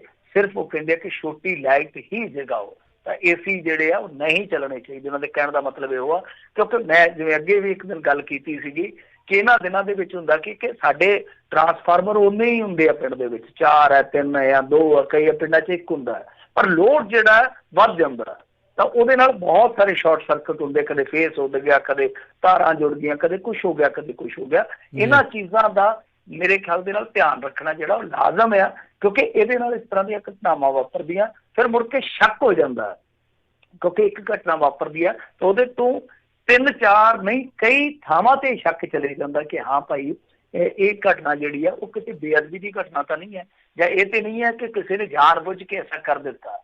ਸੋ ਇਹ ਚੀਜ਼ਾਂ ਜਿਹੜੀਆਂ ਉਹ ਸੰਭਾਲਣੀਆਂ ਚਾਹੀਦੀਆਂ, ਇਹਨਾਂ ਨੂੰ ਵੇਖਣੀਆਂ ਚਾਹੀਦੀਆਂ ਤਾਂ ਕਿ ਇਹ ਘਟਨਾਵਾਂ ਜਿਹੜੀਆਂ ਟਾਲੀਆਂ ਜਾ ਸਕਣ। ਜੀ ਜੀ ਜੀ ਅਗਲੀ ਜਿਹੜੀ ਮਿੰਟੂ ਜੀ ਆਪਾਂ ਗੱਲ ਕਰਦੇ ਕਿੰਨੇ 2 ਵੱਡੇ ਕੇਸਾਂ ਦੇ ਵਿੱਚ SIT ਦਾ ਗਠਨ। ਹਾਂਜੀ, 2 ਵੱਡੇ ਕੇਸ ਇਹੋ ਹੀ ਆ। ਇੱਕ ਤੇ ਹੈਗਾ ਬੀ, ਵੈਸੇ ਉਹ ਕਹਿੰਦੇ ਹੁੰਦੇ ਨਾ ਵਿਆਹ 'ਚ ਬੀ ਦਾ ਲੇਖਾ, ਇਹ ਕਰੋਨਾ ਕਾਲ ਦੇ ਵਿੱਚ ਬੀ ਦਾ ਲੇਖਾ ਵਾ। ਤੇ ਬੀ ਘੁਟਾਲਾ ਜਿਹਦੀ ਆਪਾਂ ਲਗਾਤਾਰ 2 ਦਿਨ ਗੱਲ ਕੀਤੀ ਕਿ ਕਿਸ ਤਰ੍ਹਾਂ ਬੀ ਘੁਟਾਲਾ ਵਾਪਰਿਆ। ਜੇ ਕਿਸੇ ਨੇ ਜਾਣਕਾਰੀ ਲੈਣੀ ਹੋਈ ਤਾਂ ਕਾਲ ਕਰ ਲੂਗਾ, ਕਿਉਂਕਿ ਅੱਜ ਤੁਸੀਂ ਮੇਰੇ ਖਿਆਲ ਦੇ ਨਾਲ ਕਾਲਾਂ ਲਓਗੇ। ਪਰ ਦੂਜੀ ਚੀਜ਼ ਜਿਹੜੀ ਹੈ ਉਹ ਇੱਕ ਐਸੀ ਘਟਨਾ ਜਿਹਨੇ ਬਹੁਤ ਸ਼ਰਮਸਾਰ ਕੀਤਾ ਸਾਡੇ ਸਮਾਜ ਨੂੰ ਵੀ, ਸਾਡੇ ਪੁਲਿਸੀਆ ਸਿਸਟਮ ਨੂੰ। ਵੈਸੇ ਪੁਲਿਸੀਆ ਸਿਸਟਮ ਚੰਦ ਮਿੰਟ ਭਾਵੇਂ ਸ਼ਰਮਸਾਰ ਹੋਵੇ, ਬਹੁਤੀ ਦੇਰ ਸ਼ਰਮਸਾਰ ਰਹਿੰਦਾ ਨਹੀਂ ਹੈ, ਕਿਉਂਕਿ ਦੂਸਰਾ ਕਾਂਡ, ਕੋਈ ਦੂਸਰਾ ਘਟਨਾਕ੍ਰਮ ਹੈ ਜਿਹੜਾ ਅੰਜਾਮ ਦੇ ਦਿੰਦਾ। ਤਾਂ ਇਹ ਉਹ ਸੀਗਾ ਖੰਨੇ ਦੇ ਲਾਗੇ, ਜਿਹਦੇ ਵਿੱਚ ਕੁਝ ਵਿਅਕਤੀਆਂ ਨੂੰ ਅਲਫ ਨੰਗਿਆ ਕੀਤਾ ਗਿਆ, ਉਹਨਾਂ ਦਾ ਵੀਡੀਓ ਬਣਾਇਆ ਗਿਆ, ਫਿਰ ਉਸ ਤੋਂ ਬਾਅਦ ਉਹ ਵੀਡੀਓ ਵਾਇਰਲ ਕਰ ਦਿੱਤਾ ਗਿਆ। ਔਰ ਕਾਰਵਾਈ ਦੇ ਨਾਂ ਤੇ ਕੀ ਕੀਤਾ ਗਿਆ ਕਿ ਥਾਣੇਦਾਰ ਇਹਨਾਂ ਨੇ ਤਬਦੀਲ ਕਰਕੇ ਉਹਨੂੰ ਟਰਾਂਸਫਰ ਕਰਕੇ ਫਿਰੋਜ਼ਪੁਰ ਕਰ ਦਿੱਤਾ ਸੀ। ਉਹਦੇ ਤੇ ਕੋਈ ਇਹਨਾਂ ਨੇ ਕ੍ਰਿਮੀਨਲ ਜਾਂ ਕਹਿ ਲਈਏ ਕਿ ਇੱਕ ਅਪਰਾਧਿਕ ਮਾਮਲਾ ਦਰਜ ਨਹੀਂ ਕੀਤਾ। ਤਾਂ ਉਹ ਚਲੇ ਗਿਆ ਹਾਈ ਕੋਰਟ 'ਚ ਮਸਲਾ। ਹਾਈ ਕੋਰਟ ਦੇ ਵਿੱਚ ਜਦੋਂ ਮਸਲਾ ਗਿਆ ਤਾਂ ਉੱਥੇ ਜਿਹੜੇ ਜੱਜ ਵਿਚਾਰ ਰਹੇ ਸਨ ਉਹਨਾਂ ਨੇ ਵੀ ਕਿਹਾ ਕਿ ਸਾਨੂੰ ਸਾਰਿਆਂ ਨੂੰ ਸ਼ਰਮ ਦੇ ਨਾਲ ਸਿਰ ਜਿਹੜਾ ਝੁਕਾ ਲੈਣਾ ਚਾਹੀਦਾ ਕਿ ਪੁਲਿਸ ਇਹੋ ਜਿਹੀ ਵੀ ਹੁੰਦੀ ਆ। ਤੇ 2 SIT ਜਿਹੜੀਆਂ ਉਹ ਗਠਿਤ ਕੀਤੀਆਂ ਗਈਆਂ। ਵੇਖੋ ਇਹਦਾ ਨਤੀਜਾ ਹੁਣ ਕੀ ਆਉਂਦਾ, ਪਰ ਗੱਲ ਇਹ ਆ ਕਿ ਇਹਨਾਂ ਚੀਜ਼ਾਂ ਦੇ ਨਤੀਜੇ ਜਿਹੜੇ ਆ ਨਾ ਉਹ ਪਹਿਲਾਂ ਹੀ ਤੈਅ ਹੁੰਦੇ ਆ। ਜਿਸ ਤਰ੍ਹਾਂ ਘੁਟਾਲਿਆਂ ਦੀ ਜੇ ਗੱਲ ਕਰੀਏ ਤੇ 36 ਘੁਟਾਲੇ ਆ ਪੰਜਾਬ ਦੇ ਵਿੱਚ, ਜਿਨ੍ਹਾਂ ਦਾ ਅੱਜ ਤੱਕ ਰਿਜ਼ਲਟ ਹੈ ਜਿਹੜਾ ਉਹ ਮੰਨਫੀ ਹੈ, ਕੁਛ ਵੀ ਨਹੀਂ ਹੈ, ਕੱਖ ਵੀ ਨਹੀਂ ਹੈ। ਤੇ ਇਸੇ ਤਰ੍ਹਾਂ ਜੇ ਤੁਸੀਂ SIT ਦਾ ਇਤਿਹਾਸ ਵੇਖੋਗੇ ਤਾਂ ਬਹੁਤ ਸਾਰੀਆਂ SIT ਤੁਹਾਨੂੰ ਆ 5-7 ਸਾਲ 10 ਸਾਲ ਦੇ ਵਕਫੇ ਦੀਆਂ ਮਿਲ ਜਾਣਗੀਆਂ ਜਿਹੜੀਆਂ SIT ਬਣਾਈਆਂ ਗਈਆਂ। ਤੇ SIT ਕਹਿ ਦਿੰਦੇ ਸਿੱਟ, ਸਾਡੇ ਪੰਜਾਬ 'ਚ ਇਹ ਕਹਿੰਦੇ ਕਿ ਜੇ ਕੋਈ ਮੁੱਦਾ ਜਿਹੜਾ ਉਹ ਕਿਸੇ ਠੰਡੇ ਬਸਤੇ 'ਚ ਸਿੱਟਣਾ ਹੋਵੇ ਤੇ ਕਹਿ ਦਿੰਦੇ ਕਿ ਸਿੱਟ ਬਣਾ ਦਿਓ, ਤੇ ਜਾਂ ਇਹ ਆ ਕਿ ਬਸ ਸਿੱਟ ਬਣ ਗਈ ਤਾਂ ਸਾਰਾ ਮਸਲਾ ਹੀ ਸਿੱਟ ਹੋ ਗਿਆ, ਬੈਠ ਗਿਆ ਮਸਲਾ ਸਾਰਾ। ਤਾਂ ਬਹੁਤ ਸਾਰੀਆਂ ਸਿੱਟ ਬਣੀਆਂ ਅੱਗੇ, ਤਾਂ ਉਹ ਬਣੀਆਂ ਦੀਆਂ ਬਣੀਆਂ ਹੀ ਰਹਿ ਗਈਆਂ, ਉਹਨਾਂ ਨੇ ਕੀਤਾ ਕੱਖ ਨਹੀਂ ਹੈ। ਤਾਂ ਇਹ 2 ਮਸਲੇ ਆ ਜਿਹੜੇ ਉਹ ਵੇਖਣਾ ਹੋਏਗਾ ਕਿ ਕੀ ਅੱਗੇ ਵੱਧਦੇ ਜਾਂ ਨਹੀਂ ਵੱਧਦੇ। ਪਰ ਮੇਰੇ ਖਿਆਲ ਦੇ ਨਾਲ ਉਸ ਥਾਣੇਦਾਰ ਤੇ ਜਿਹਨੇ ਏਡਾ ਕੁਕਰਮ ਤਗੜਾ ਕੀਤਾ, ਇੱਕ ਜੁਰਮ ਕੀਤਾ, ਬੇਅਦਬੀ, ਮੈਂ ਸਮਝਦਾ ਕਿ ਕਿੰਨੀ ਜ਼ਿਆਦਾ ਬੰਦੇ ਦੀ ਇੱਕ, ਕਿਉਂਕਿ ਗੁਰਸਿੱਖ ਸੀ ਉਹ ਬੰਦਾ, ਇੱਕ ਵਿੱਚ ਕਿੰਨੀ ਜ਼ਿਆਦਾ ਕਕਾਰਾਂ ਦੀ ਬੇਅਦਬੀ ਹੈ ਉਹਦੇ ਲਈ। ਔਰ ਦੂਜੀ ਗੱਲ ਹੈ ਕਿ ਨਾਬਾਲਗ ਬੱਚਾ ਆਪਦੇ ਬਾਪ ਦੇ ਸਾਹਮਣੇ ਉਹ ਕਿਸ ਤਰ੍ਹਾਂ ਨੰਗਾ ਖੜਾ ਹੋਊਗਾ। ਔਰ ਸਾਰੀ ਜ਼ਿੰਦਗੀ ਦੇਖੋ ਉਹਨੇ ਆਪਣੀ ਰੂਹ ਤੇ ਆਪਣੀ ਜ਼ਮੀਰ ਤੇ ਉਹ ਜ਼ਖਮ ਝੱਲਣਾ ਵਾ। ਤਾਂ ਉਹਨਾਂ ਨੂੰ ਤੇ ਜੇ ਕੋਈ ਬਾਹਰਲਾ ਮੁਲਕ ਹੁੰਦਾ, ਕੋਈ ਵਿਕਸਿਤ ਦੇਸ਼ ਹੁੰਦਾ ਤੇ ਮੁਆਵਜ਼ਾ ਮਿਲਣਾ ਸੀਗਾ। ਔਰ ਇਹਨਾਂ ਤੇ ਕ੍ਰਿਮੀਨਲ ਕੇਸ ਉਸੇ ਵੇਲੇ ਦਰਜ ਹੋ ਕੇ ਸਾਰਾ ਸ਼ਾਇਦ ਥਾਣਾ ਹੀ ਵਲਿਆ ਜਾਂਦਾ ਜਿਹੜਾ ਉਸ ਟਾਈਮ ਜ਼ਿੰਮੇਵਾਰ ਸੀਗਾ, ਹੋਰ ਦੂਜੇ ਵੀ ਰਗੜੇ ਜਾਂਦੇ, ਮੁਨਸ਼ੀ ਵਗੈਰਾ ਜਿਹੜੇ ਹੁੰਦੇ ਸੀਗੇ, ਤਾਂ ਉਹ ਸਾਰਿਆਂ ਤੇ ਕਾਰਵਾਈ ਹੋ ਜਾਣੀ ਸੀਗੀ। ਪਰ ਕਾਰਵਾਈ ਦੇ ਨਾਂ ਤੇ ਇੱਥੇ ਇੱਕ ਹੋਰ ਬੇਸ਼ਰਮੀ ਕੀਤੀ ਗਈ ਆ। ਤਾਂ ਖੈਰ ਦੇਖਦੇ ਹਾਂ ਇਹਦੇ 'ਚ ਕੀ ਵਾਪਰਦਾ, ਪਰ ਉਮੀਦ ਘੱਟ ਆ। ਪਰ ਫਿਰ ਵੀ ਕਹਿੰਦੇ ਹੁੰਦੇ ਹੋਪ ਸਭ ਤੋਂ ਵੱਡੀ ਤੋਪ ਆ। ਤਾਂ ਹੋਪ ਜਿਹੜੀ ਆ ਉਹ ਰਹਿੰਦੀ ਜ਼ਰੂਰ ਆ, ਪਰ ਹੋਪ ਇੰਨੀ ਮਜ਼ਬੂਤ ਨਹੀਂ ਹੁੰਦੀ ਇਹਨਾਂ ਮਸਲਿਆਂ 'ਚ। ਜੀ ਜੀ ਜੀ ਤੇ ਮਿੰਟੂ ਜੀ ਇੱਥੇ ਇੱਕ ਆਪਾਂ ਲੈਂਦੇ ਹਾਂ ਛੋਟੀ ਜਿਹੀ ਬ੍ਰੇਕ, ਤੇ ਬ੍ਰੇਕ ਤੋਂ ਬਾਅਦ ਮੁੜ ਕੇ ਫਿਰ ਵਾਪਸ ਹਾਜ਼ਰ ਹੁੰਦੇ ਹਾਂ। ਸਰੋਤਿਓ ਤੁਸੀਂ ਵੀ ਜੇ ਸਵਾਲ ਪੁੱਛਣਾ ਚਾਹੁੰਦੇ ਹੋ ਕਾਲ ਕਰਕੇ ਤਾਂ ਕਾਲ ਕਰ ਸਕਦੇ ਹੋ। ਸਟੂਡੀਓ ਦਾ ਨੰਬਰ ਹੈ 408-272-5200 4082725200। ਮਿਲਦੇ ਹਾਂ ਇੱਕ ਬ੍ਰੇਕ ਤੋਂ ਬਾਅਦ 'ਚ ਜੀ।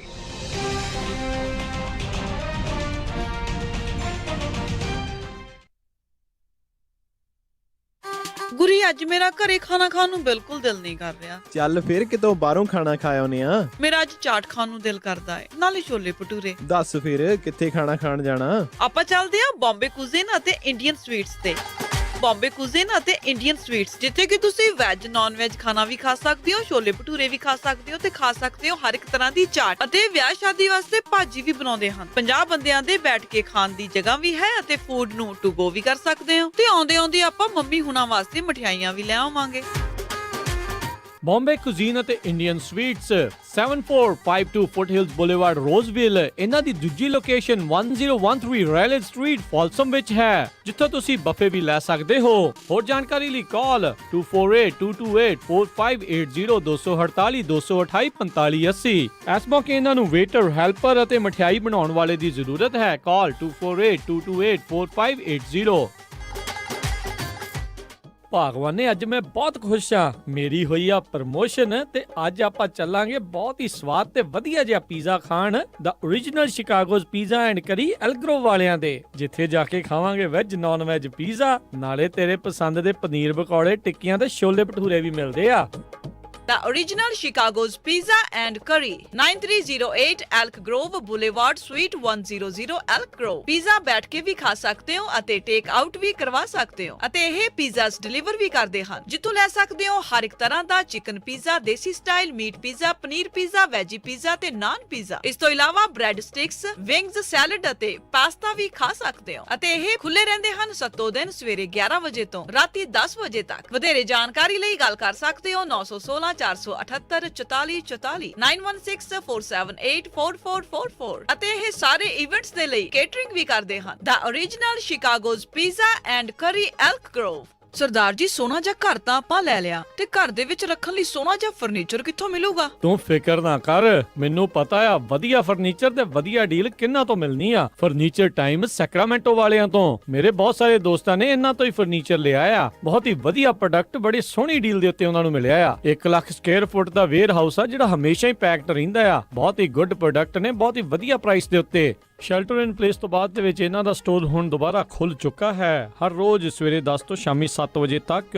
ਮੈਮੋਰੀਅਲ ਡੇ ਵੀਕਐਂਡ ਦੇ ਉੱਤੇ ਸਾਲ ਦੀ ਸਭ ਤੋਂ ਵੱਡੀ ਸੇਲ ਲੱਗੇਗੀ। ਪਾਰਕਿੰਗ ਲਾਟ ਸੇਲ ਹੋਵੇਗੀ। 22 ਮਈ ਤੋਂ ਇਹ ਸੇਲ ਸ਼ੁਰੂ ਹੋਣ ਜਾ ਰਹੀ ਹੈ। ਤੁਸੀਂ ਹੁਣ ਵੀ ਮੈਮੋਰੀਅਲ ਡੇ ਸੇਲ ਪ੍ਰਾਈਸਿਸ ਦੇ ਉੱਤੇ ਫਰਨੀਚਰ ਖਰੀਦ ਸਕਦੇ ਹੋ। ਪਹੁੰਚਿਓ ਜ਼ਰੂਰ। ਮੈਮੋਰੀਅਲ ਡੇ ਸੇਲ 22 ਮਈ ਤੋਂ 4717 ਮੈਡੀਸਨ ਐਵੇਨਿਊ, ਸੈਕਰਾਮੈਂਟੋ। 9165500758 916 550 0758। ਤੇ ਇਹਨਾਂ ਦੀ ਬ੍ਰਾਂਚ ਯੂਬਾ ਸਿਟੀ ਵਿੱਚ ਵੀ ਆ। Furniture time Sacramento. ਇੰਡੀਅਨ ਸੇਵਰ ਹੋਲਸੇਲ ਪ੍ਰਿੰਟਿੰਗ ਵਾਲਿਆਂ ਤੋਂ ਬਣਵਾ ਸਕਦੇ ਹੋ 1000 ਬਿਜ਼ਨਸ ਕਾਰਡ ਸਿਰਫ ਹੀ $45 ਵਿੱਚ। ਆਊਟਡੋਰ ਬੈਨਰ $699 ਪਰ square feet. Banner with stand ਸਿਰਫ $135 ਵਿੱਚ। 10 ਬਾਈ 10 ਦਾ event tent with hardware and fabric ਤੁਹਾਡੇ ਲੋਗੋ ਅਤੇ ਐਡ ਦੇ ਨਾਲ ਸਿਰਫ ਹੀ $1399 ਵਿੱਚ। Flyer, brochure, post card, poster, presentation folder, hang tags, envelopes, roll label, sticker ਅਤੇ ਇਹ ਐਵਰੀ ਡੋਰ ਡਾਇਰੈਕਟ ਮੇਲ ਦੀ ਸਰਵਿਸ ਵੀ ਦਿੰਦੇ ਹਨ। 9165255476 916 525 5476। ਇਮੀਗ੍ਰੇਸ਼ਨ, ਫੈਮਿਲੀ ਲਾਅ ਦੇ ਨਾਲ ਸੰਬੰਧਿਤ ਕਿਸੇ ਵੀ ਤਰ੍ਹਾਂ ਦੀ ਕਾਨੂੰਨੀ ਸਲਾਹ ਦੇ ਲਈ ਗੱਲ ਕਰ ਸਕਦੇ ਹੋ ਸ਼ਾਹਿਦ ਮਨਜ਼ੂਰ ਜੀ ਨਾਲ। ਪਰਸਨਲ ਇੰਜਰੀ ਜਿਵੇਂ ਕਿ ਕਾਰ ਐਕਸੀਡੈਂਟ, ਸਲਿਪ ਅਤੇ ਫਾਲ ਦੇ ਨਾਲ ਸੰਬੰਧਿਤ ਕਿਸੇ ਵੀ ਤਰ੍ਹਾਂ ਦੀ ਕਾਨੂੰਨੀ ਸਲਾਹ ਦੇ ਲਈ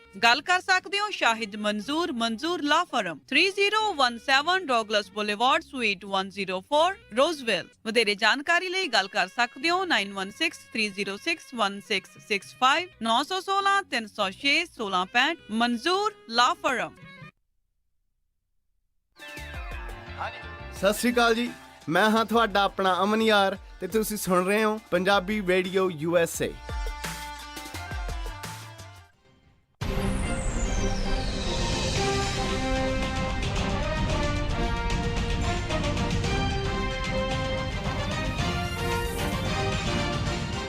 ਪੰਜਾਬੀ ਰੇਡੀਓ USA ਸੁਣ ਰਹੇ ਸਾਰੇ ਸਰੋਤਿਆਂ ਨੂੰ ਇੱਕ ਵਾਰੀ ਫਿਰ ਨਿੱਘੀ ਜੀ ਨੂੰ ਸਭ ਦਾ ਸਵਾਗਤ ਹੈ ਇਸ ਵਕਤ ਪ੍ਰੋਗਰਾਮ ਦੇ ਵਿੱਚ। ਪ੍ਰੋਗਰਾਮ ਚੱਲ ਰਿਹਾ ਜੀ ਆਪਣਾ ਇਸ ਟਾਈਮ ਖਬਰ ਤੇ ਨਜ਼ਰ।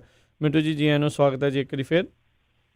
ਜੀ ਸ਼ੁਕਰੀਆ ਜੀ। ਜੀ ਤੇ ਸਰੋਤਿਓ, ਜੇਕਰ ਤੁਸੀਂ ਵੀ ਕੋਈ ਸਵਾਲ ਪੁੱਛਣਾ ਚਾਹੁੰਦੇ ਹੋ ਮਿੰਟੂ ਜੀ ਨੂੰ ਤਾਂ ਕਾਲ ਕਰ ਸਕਦੇ ਹੋ। ਸਟੂਡੀਓ ਦੇ ਵਿੱਚ ਕਾਲ ਕਰਨ ਦੇ ਲਈ ਨੰਬਰ ਹੈ 408 272 5200 408 272 5200 ਦੇ ਉੱਤੇ। ਆਪਣੇ ਅੱਜ ਦੇ ਪਹਿਲੇ ਕਾਲਰ ਆਪਣੇ ਨਾਲ ਜੁੜੇ ਨੇ ਜਸਬੀਰ ਸਿੰਘ ਜੀ ਨਿਊਯਾਰਕ ਤੋਂ। ਸਤਿ ਸ਼੍ਰੀ ਅਕਾਲ ਜੀ। ਸਤਿ ਸ਼੍ਰੀ ਅਕਾਲ ਜੀ ਸਾਰੇ ਭਰਾਵਾਂ ਨੂੰ। ਸਤਿ ਸ਼੍ਰੀ ਅਕਾਲ। ਸਤਿ ਸ਼੍ਰੀ ਅਕਾਲ।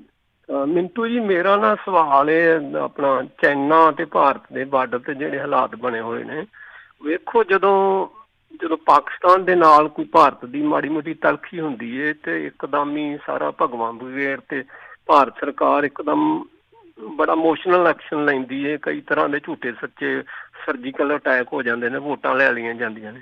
ਪਰ ਇੱਧਰੋਂ ਚਾਈਨਾ ਬਾਰੇ ਇਹੋ ਜਿਹੀ ਗੱਲ ਕਿਉਂ ਨਹੀਂ ਨਜ਼ਰ ਆ ਰਹੀ, ਜਦ ਕਿ ਚਾਈਨਾ ਨੇ 70 ਕਿਲੋਮੀਟਰ 62 ਦੀ ਲੜਾਈ 'ਚ ਏਰੀਆ ਦੱਬਿਆ ਤੇ ਖਬਰਾਂ ਆ ਰਹੀਆਂ ਨੇ 4-5 ਕਿਲੋਮੀਟਰ ਹੁਣ ਵੀ ਉਹ ਭਾਰਤ ਦੇ ਕਬਜ਼ੇ 'ਚ ਆ ਕੇ ਬਹਿ ਗਏ ਨੇ ਪੱਕੇ। ਪਰ ਜਦ ਕਿ ਭਾਰਤ ਦੀ ਪਾਰਲੀਮੈਂਟ ਨੇ 62 ਦੇ ਵਿੱਚ ਇੱਕ ਮਤਾ ਪਾਸ ਕੀਤਾ ਹੋਇਆ ਸਰਬਸੰਮਤੀ ਨਾਲ, ਨਹਿਰੂ ਦੇ ਲੀਡਰਸ਼ਿਪ ਥੱਲੇ ਵੀ, ਜਿੰਨੀ ਦੇਰ ਤੱਕ ਚਾਈਨਾ ਤੋਂ ਆਪਣਾ ਏਰੀਆ ਵਾਪਸ ਨਹੀਂ ਲੈਂਦੇ ਉਨੀ ਦੇਰ ਤੱਕ ਅਸੀਂ ਚਾਈਨਾ ਨਾਲ ਕੋਈ ਸੰਬੰਧ ਨਹੀਂ ਬਣਾ ਸਕਾਂਗੇ, ਨਾ ਬਣਾਵਾਂਗੇ। ਤੇ ਕਦੇ ਮਤੇ ਬਾਰੇ ਗੱਲਬਾਤ ਹੋਈ ਹੈ ਕਿ ਨਹੀਂ ਹੋਈ? ਮਿਹਰਬਾਨੀ। ਥੈਂਕ ਯੂ ਜੀ। ਦੇਖੋ ਉਸ ਮਤੇ ਬਾਰੇ ਤਾਂ ਕੀ ਗੱਲ ਹੋਣੀ ਆ, ਉਸ ਤੋਂ ਬਾਅਦ ਚਾਈਨਾ ਨੇ ਬੜੀ ਤਰੱਕੀ ਕੀਤੀ ਹੈ, ਸਭ ਨੂੰ ਪਤਾ ਹੀ ਆ। 2 ਦਹਾਕਿਆਂ ਦਾ ਜਿਹੜਾ ਉਹਨਾਂ ਦਾ ਸਫ਼ਰ ਹੈ ਖਾਸ ਤੌਰ ਤੇ ਬਹੁਤ ਉਹਨਾਂ ਦਾ ਸ਼ਾਨਦਾਰ ਰਿਹਾ। ਪਰ ਦੇਖੋ ਇਹ ਆ ਕਿ ਗੱਲਾਂ ਜਿਹੜੀਆਂ ਵਾਪਰਦੀਆਂ ਪਈਆਂ, ਠੀਕ ਆ ਕਿ ਪਾਕਿਸਤਾਨ ਜਿੰਨੀ ਤਲਖੀ ਨਹੀਂ ਦਿਖਾਉਂਦੇ, ਪਤਾ ਨਹੀਂ ਕਿਉਂ, ਬਟ ਇਸ ਵਾਰੀ ਇੰਡੀਆ ਦੱਬਿਆ ਨਹੀਂ ਰਿਹਾ। ਇੱਥੇ ਲੋਕਲ ਇਹਨਾਂ ਨੇ ਸਟੇਟਮੈਂਟ ਜਾਰੀ ਕੀਤੀ ਹੈ ਔਰ ਇਹਨਾਂ ਦੇ ਸੈਂਟਰ ਦੇ ਮਿਨਿਸਟਰ ਜਿਹੜੇ ਬਕਾਇਦਾ ਪ੍ਰੈਸ ਕਾਨਫਰੰਸ ਕਰਕੇ ਗਏ ਇਸ ਮੁੱਦੇ ਤੇ। ਬਾਕੀ ਇੱਥੇ ਨਾ ਜੰਗ ਹੋਣਾ ਨਾ ਲੜਾਈ ਹੋਣੀ ਹੈ। ਤੁਹਾਡੀ ਜਾਣਕਾਰੀ ਲਈ ਦੱਸ ਦੇਵਾਂ ਮੈਂ ਕਿ 3488 ਕਿਲੋਮੀਟਰ ਦਾ ਬਾਰਡਰ ਆ ਤੇ 23 ਥਾਂ ਤੋਂ ਇਹ ਡਿਸਪਿਊਟਡ ਹੈ। ਅਰੁਣਾਚਲ ਨੂੰ ਉਹ ਆਪਣਾ ਪਾਰਟ ਮੰਨਦੇ ਆ ਕਿ ਇੰਡੀਆ ਨੇ ਇਹ ਅਨੈਕਸ ਕੀਤਾ ਹੋਇਆ।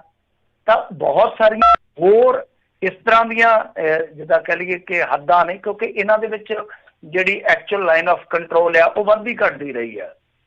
ਜੇ ਤੁਸੀਂ ਪਿੱਛੋਂ ਲਓਗੇ ਮੈਕਮੋਹਨ ਲਾਈਨ ਤੋਂ, ਫਿਰ ਰੈਡ ਕਲਿਫ ਤੋਂ, ਉਹ ਸਾਰੀਆਂ ਜਿਹੜੀਆਂ ਹੱਦਾਂ ਸਰਹੱਦਾਂ ਬਦਲਦੀਆਂ ਰਹੀਆਂ ਨੇ। ਇੱਧਰਲੇ ਪਾਸੇ ਆ ਕੇ ਜਦੋਂ ਤੁਸੀਂ ਵੈਸਟਰਨ ਵਾਲੇ ਪਾਸੇ ਆ ਜਾਂਦੇ ਹੋ, ਲਦਾਖ ਵਾਲੇ ਪਾਸੇ ਡੈਮ ਚੌਕ ਕਹਿ ਦਿੰਦੇ ਆ ਜਿਹਨੂੰ, ਤਾਂ ਇੱਧਰਲੇ ਏਰੀਏ 'ਚ ਆ ਕੇ ਇਹਨਾਂ ਦੇ ਕੋਲ ਮੈਪ ਹੀ ਹੈ ਨਹੀਂ ਦੋਨਾਂ ਦੇਸ਼ਾਂ ਕੋਲ। ਇੰਡੀਆ ਕਹਿੰਦਾ ਕਿ ਆਪਾਂ ਪੱਕੇ ਬਣਾ ਲਈਏ, ਚਾਈਨਾ ਮੰਨਦਾ ਨਹੀਂ ਕਿਉਂਕਿ ਉਹ ਅਰੁਣਾਚਲ ਨੂੰ ਆਪਣਾ ਪਾਰਟ ਮੰਨਦੇ, ਉਹਨਾਂ ਦੇ ਨਕਸ਼ੇ ਆਪਣੇ ਹਿਸਾਬ ਕਿਤਾਬ ਦੇ ਨਾਲ ਆ। ਸੋ ਇਹ ਇਹਨਾਂ ਦੀਆਂ ਸਮੱਸਿਆਵਾਂ ਨੇ ਕਿ ਉਹ ਕਹਿੰਦੇ ਆ ਕਿ ਸਾਡਾ ਏਰੀਆ ਕੁਛ ਇਹਨਾਂ ਨੇ ਨੱਪਿਆ ਵਾ ਤੇ ਇਹ ਕਹਿੰਦੇ ਆ ਕਿ ਸਾਡਾ ਏਰੀਆ ਜਿਹੜਾ ਇਹਨਾਂ ਨੇ ਨੱਪਿਆ। ਜਿਸ ਤਰ੍ਹਾਂ ਤੁਸੀਂ ਗੱਲ ਕਹੀ ਆ, ਜੰਗ ਜੁੰਗ ਇਹਨਾਂ 'ਚ ਨਹੀਂ ਹੋਣੀ। ਬਾਕੀ ਚਾਈਨਾ ਜਿਹੜਾ ਇੱਕ ਗੇਮ ਖੇਡਦਾ ਤੇ ਉਸ ਗੇਮ ਨੂੰ ਦੇਖਣ ਦੀ ਲੋੜ ਆ। ਇਹ ਨਾ ਵੇਖੋ ਕਿ ਸਾਹਮਣੇ ਕੌਣ ਹੈ, ਇੰਡੀਆ, ਪਾਕਿਸਤਾਨ, ਉਹ ਚੀਜ਼ ਨੂੰ ਛੱਡੋ। ਚਾਈਨਾ ਨੇ ਹਾਂਗਕਾਂਗ 'ਚ ਕੀ ਕੀਤਾ ਤੁਹਾਨੂੰ ਸ਼ਾਇਦ ਨਾ ਪਤਾ ਹੋਵੇ। ਇਹਨਾਂ ਨੇ ਉਹਨਾਂ ਦੀ ਸਾਰੀ ਖੁਦ ਮੁਖਤਿਆਰੀ ਖਤਮ ਕਰ ਦਿੱਤੀ ਹੈ ਜੀ, ਉਹਨਾਂ ਤੇ ਜ਼ਬਰ ਜ਼ੁਲਮ ਸ਼ੁਰੂ ਕਰ ਦਿੱਤਾ ਸਿਰਫ ਤੇ ਸਿਰਫ ਇਸੇ ਕਰਕੇ ਕਿ ਜਿਹੜਾ ਜਿਨਪਿੰਗ ਆ ਉਹਦੀ ਆਪਣੀ ਉੱਥੇ ਮੁਖਾਲਫਤ ਹੋ ਰਹੀ ਹੈ ਚਾਈਨਾ ਦੇ ਵਿੱਚ ਕਿ ਤੂੰ ਬੇੜਾਗਰ ਕਰ ਦਿੱਤਾ, ਕਿਉਂਕਿ ਉਹਨੇ ਸਾਰੀ ਉਮਰ ਲਈ ਆਪਣੇ ਆਪ ਨੂੰ ਰਾਸ਼ਟਰਪਤੀ ਡਿਕਲੇਅਰ ਕੀਤਾ। ਸੋ ਕੁੱਲ ਮਿਲਾ ਕੇ ਗੇਮ ਦੀ ਜੜ ਵੇਖਣ ਦੀ ਜ਼ਰੂਰਤ ਆ। ਹਾਂ ਠੀਕ ਹੈ, ਉਹਨਾਂ ਦੇ ਫੌਜੀ ਦੱਸਦੇ ਕਿ 3-4 ਕਿਲੋਮੀਟਰ ਅੱਗੇ ਆ ਗਏ ਆ। ਅੱਗੇ ਵੀ 72-73 ਦਿਨ ਰਿਹਾ ਸੀ ਡੋਕਲਾਮ ਦਾ ਮਸਲਾ, ਤੇ ਇਹ ਵੀ ਉਸੇ ਤਰ੍ਹਾਂ ਚੱਲੀ ਜਾਂਦਾ। ਇੰਡੀਅਨ ਆਰਮੀ ਵੀ ਉੱਥੇ ਬੈਠੀ ਆ, ਇਹ ਵੀ ਇੱਕ ਦੂਜੇ ਦੇ ਆਮੋ ਸਾਹਮਣੇ ਆ। ਪਰ ਆਪਾਂ ਚਲੋ ਸੁੱਖ ਸੁਖੀ ਹੈ ਕਿ ਕੋਈ ਵੱਡੀ ਲੜਾਈ ਨਾ ਹੋਵੇ। ਪਰ ਇਹ ਇਹਨਾਂ ਦਾ ਜਿਹੜਾ ਬਾਰਡਰ ਦਾ ਡਿਸਪਿਊਟ ਹੈ, ਮੈਨੂੰ ਨਹੀਂ ਲੱਗਦਾ ਕਿ ਛੇਤੀ ਹੱਲ ਹੋਊਗਾ। ਜੀ ਜੀ। ਅਗਲੇ ਕਾਲਰ ਨੇ ਹਰਬੰਸ ਜੀ, ਤੇ ਤੁਸੀਂ ਵੀ ਸਰੋਤੇ ਜੇ ਸਵਾਲ ਸਵਾਲ ਕਰਨਾ ਚਾਹੁੰਦੇ ਹੋ ਕਾਲ ਕਰ ਸਕਦੇ ਹੋ। ਨੰਬਰ 408 272 5200। ਹਰਬੰਸ ਸਿੰਘ ਜੀ। ਸਤਿ ਸ਼੍ਰੀ ਅਕਾਲ ਜੀ। ਸਤਿ ਸ਼੍ਰੀ ਅਕਾਲ ਜੀ। ਸਤਿ ਸ਼੍ਰੀ ਅਕਾਲ ਜੀ। ਉਹ ਮਿਹਰਬਾਨੀ ਜੀ, ਮੈਂ ਪੁੱਛਣਾ ਹੈਗਾ ਕਿ ਕੱਪੜੇ ਦੇ ਕਈ ਹੋਏ ਕੀ ਨਕਲੀ ਦਵਾਈ। ਦੁਬਾਰਾ ਪੁੱਛਿਓ ਕਿ ਕੀ ਕਹਿ ਰਹੇ ਹੋ, ਕਿਹੜੇ ਕੱਪੜੇ? ਕੀ ਮੈਂ ਕਹਿੰਦਾ ਜੀ ਇੱਕ ਨਕਲੀ ਕੀਟਨਾਸ਼ਕ ਦਵਾਈ ਨਾ ਨਰਮੇ ਤੇ ਕੋਈ ਕੱਪੜਾ ਹੋਇਆ ਸੀਗਾ, ਉਦੋਂ ਕੱਪੜੇ ਵਿੱਚ ਤੋਤਾ ਸਿੰਘ ਦਾ ਨਾਂ ਸੀਗਾ ਜੀ, ਤੇ ਉਹ ਤੋਤਾ ਸਿੰਘ ਜਿਹੜਾ ਉਹ ਤੋਤਾ ਸਿੰਘ ਬਰਾੜ ਆ, ਇਹ ਪੁੱਛਣਾ ਮੈਂ। ਨਹੀਂ ਪਤਾ ਨਹੀਂ ਜੀ, ਮੈਂ ਗੋਤਾ ਜਾਤਾਂ 'ਚ ਸਰਦਾਰ ਸਾਹਿਬ ਮੈਂ ਨਹੀਂ ਪੈਂਦਾ, ਮੈਨੂੰ ਨਹੀਂ ਪਤਾ। ਮੈਨੂੰ ਕੋਈ ਬਹੁਤਾ ਇੰਟਰਸਟ ਵੀ ਨਹੀਂ ਹੁੰਦਾ ਕਿ ਕਿਸੇ ਦੀ ਗੋਤ ਕੀ ਆ। ਤੋਤਾ ਸਿੰਘ ਮਿਨਿਸਟਰ ਸਨ, ਦੋਸ਼ ਲੱਗੇ ਸਨ। ਉਸ ਤੋਂ ਪਹਿਲਾਂ ਇੱਕ ਸਕਾਰਪੀਓ ਦੇ ਵਿੱਚੋਂ 60-65 ਲੱਖ ਰੁਪਈਆ ਵੀ ਫੜਿਆ ਗਿਆ ਸੀਗਾ ਤੇ ਦੱਸਦੇ ਹੋ ਕਿ ਮੋਗੇ ਨੂੰ ਜਾ ਰਿਹਾ ਸੀ। ਹੁਣ ਮੈਨੂੰ ਨਹੀਂ ਪਤਾ ਕਿ ਉਦੋਂ ਮੋਗੇ ਕਿਹੜਾ ਮੰਤਰੀ ਰਹਿੰਦਾ ਸੀਗਾ। ਪਰ ਦੂਜੀ ਗੱਲ ਜਿਹੜੀ ਆ ਕਿ ਉਸ ਘੁਟਾਲੇ ਦੇ ਵਿੱਚ ਮੰਗਲ ਸਿੰਘ ਸੰਧੂ, ਮੇਰੇ ਪਿੰਡ ਦੇ ਲਾਗੇ ਉਹ ਰਹਿੰਦੇ ਆ, ਮੰਗਲ ਸਿੰਘ ਸੰਧੂ ਰਗੜਿਆ ਗਿਆ ਸੀਗਾ, ਜਿਹੜਾ ਡਾਇਰੈਕਟਰ ਸੀਗਾ ਖੇਤੀਬਾੜੀ ਦਾ। ਮੰਤਰੀ ਤੋਤਾ ਸਿੰਘ ਨੂੰ ਕਲੀਨ ਚਿੱਟ ਮਿਲ ਗਈ ਸੀਗੀ ਆਪਣੀ ਸਰਕਾਰ ਦੇ ਵਿੱਚ। ਆਪੇ ਮੈਂ ਰੱਜੀ ਪੁੱਜੀ, ਆਪੇ ਮੇਰੇ ਬੱਚੇ ਜੀਣ ਵਾਲਾ ਹਿਸਾਬ ਕਿਤਾਬ ਸੀ। ਉਦੋਂ ਵੀ ਇਨਵੈਸਟੀਗੇਸ਼ਨ ਨਹੀਂ ਹੋਈ। ਮੇਰੇ ਕੋਲ ਫਹਿਰਿਸਤ ਆ ਬਹੁਤ ਵੱਡੇ ਘੁਟਾਲੇ ਜਿਹੜੇ ਆ ਪੰਜਾਬ 'ਚ ਹੋਇਆ, ਉਹਨਾਂ ਦਾ ਨਤੀਜਾ ਅੱਜ ਤੱਕ ਨਹੀਂ ਨਿਕਲਿਆ। ਸੋ ਜੋ ਮਰਜ਼ੀ ਆ, ਤੋਤਾ ਸਿੰਘ ਬਰਾੜ ਹੋਵੇ ਚਾਹੇ ਉਹ ਮਰਾੜ ਹੋਵੇ, ਕੋਈ ਫਰਕ ਨਹੀਂ ਪੈਂਦਾ। ਪਰ ਜਿਹੜੀ ਮਾਰ ਉਦੋਂ ਨਰਮਾ ਪੱਟੀ ਦੇ ਕਿਸਾਨਾਂ ਨੂੰ ਪਈ ਆ, ਉਹਨਾਂ ਦੀਆਂ ਪੀੜ੍ਹੀਆਂ ਯਾਦ ਰੱਖਣਗੀਆਂ। ਜੀ, ਫੇਸਬੁੱਕ ਤੇ ਕੋਈ ਲਿਖ ਰਿਹਾ ਜਗਦੇਵ ਸਿੰਘ, ਕਹਿੰਦੇ ਹਾਂ ਇਹ ਉਹੀ ਆ, ਤੋਤਾ ਸਿੰਘ ਬਰਾੜ ਹੀ ਆ। ਸੋ ਉਹਨਾਂ ਨੇ ਜਿਹੜੇ ਫੇਸਬੁੱਕ ਵਾਲਿਆਂ ਨੇ ਇਹ ਗੱਲ ਆਖੀ ਆ। ਅਗਲੇ ਕਾਲਰ ਨੇ ਗੁਰਪ੍ਰੀਤ ਜੀ। ਸਤਿ ਸ਼੍ਰੀ ਅਕਾਲ ਜੀ। ਹਾਂਜੀ, ਸਤਿ ਸ਼੍ਰੀ ਅਕਾਲ ਜੀ ਦੋਨਾਂ ਵੀਰਾਂ ਨੂੰ। ਸਤਿ ਸ਼੍ਰੀ ਅਕਾਲ ਜੀ। ਮੇਰਾ ਸਵਾਲ ਕੁਝ ਪੱਤਰਕਾਰੀ ਦੇ ਮੁਤਲਕ ਹੀ ਸੀਗਾ। ਜਿਵੇਂ ਤੁਸੀਂ ਮਿੰਟੂ ਵੀਰ ਜਾਂ ਹੋਰ ਬਲਤੇਜ ਪੰਨੂ ਜਾਂ ਬਹੁਤ ਸੋਹਣੇ ਨਾ ਵਿਚਾਰ ਦਿੰਦੇ ਨੇ, ਆਪਦੇ ਵੱਖਰੇ ਵੱਖਰੇ ਮੁੱਦਿਆਂ ਤੇ ਉੱਪਰ ਡਿਬੇਟਾਂ ਵੀ ਕਰਦੇ ਨੇ। ਉਹ ਜਿਹੜੇ ਆ ਮੇਰੇ ਵਰਗੇ ਬਣੇ ਪੱਤਰਕਾਰ ਨੇ, ਉਹ ਲੈ ਕੇ ਅਰਲੀਆਂ ਸਿੱਧੂ ਮੂਸੇਵਾਲੇ ਦੇ ਪਿੰਡ ਤੁਰੇ ਫਿਰਦੇ ਆ ਜੀ। ਉਹ ਰੋਟੀ ਖਾਂਦਾ ਉਹਦਾ ਮੂੰਹ ਹਿਲਦਾ ਜੀ, ਉਹ ਦਾਦਾ ਕਿਵੇਂ ਸੀ, ਮਾਮਾ ਕਿਵੇਂ ਸੀ, ਹੋਰ ਬਹੁਤ ਮੁੱਦੇ ਨੇ। ਟਿੱਡੀ ਮਾਰਾ ਵਾਲਾ ਆ ਰਿਹਾ ਕਿਸਾਨੀ ਦੇ ਮੁਤਲਕ, ਨਕਲੀ ਬੀਜਾਂ ਦਾ। ਉਹ ਇਹਨਾਂ ਮੁੱਦਿਆਂ ਤੇ ਕਿਉਂ ਨਹੀਂ ਗੱਲ ਕਰਦੇ? ਇਹਨਾਂ ਨੂੰ ਥੋੜੀ ਮੋੜ ਸੋਚਣਾ ਨਹੀਂ ਚਾਹੀਦਾ ਹੈਗਾ? ਇਹਦੇ ਬਾਰੇ ਤੁਹਾਡੇ ਕੀ ਵਿਚਾਰ ਨੇ ਜੀ? Thank you.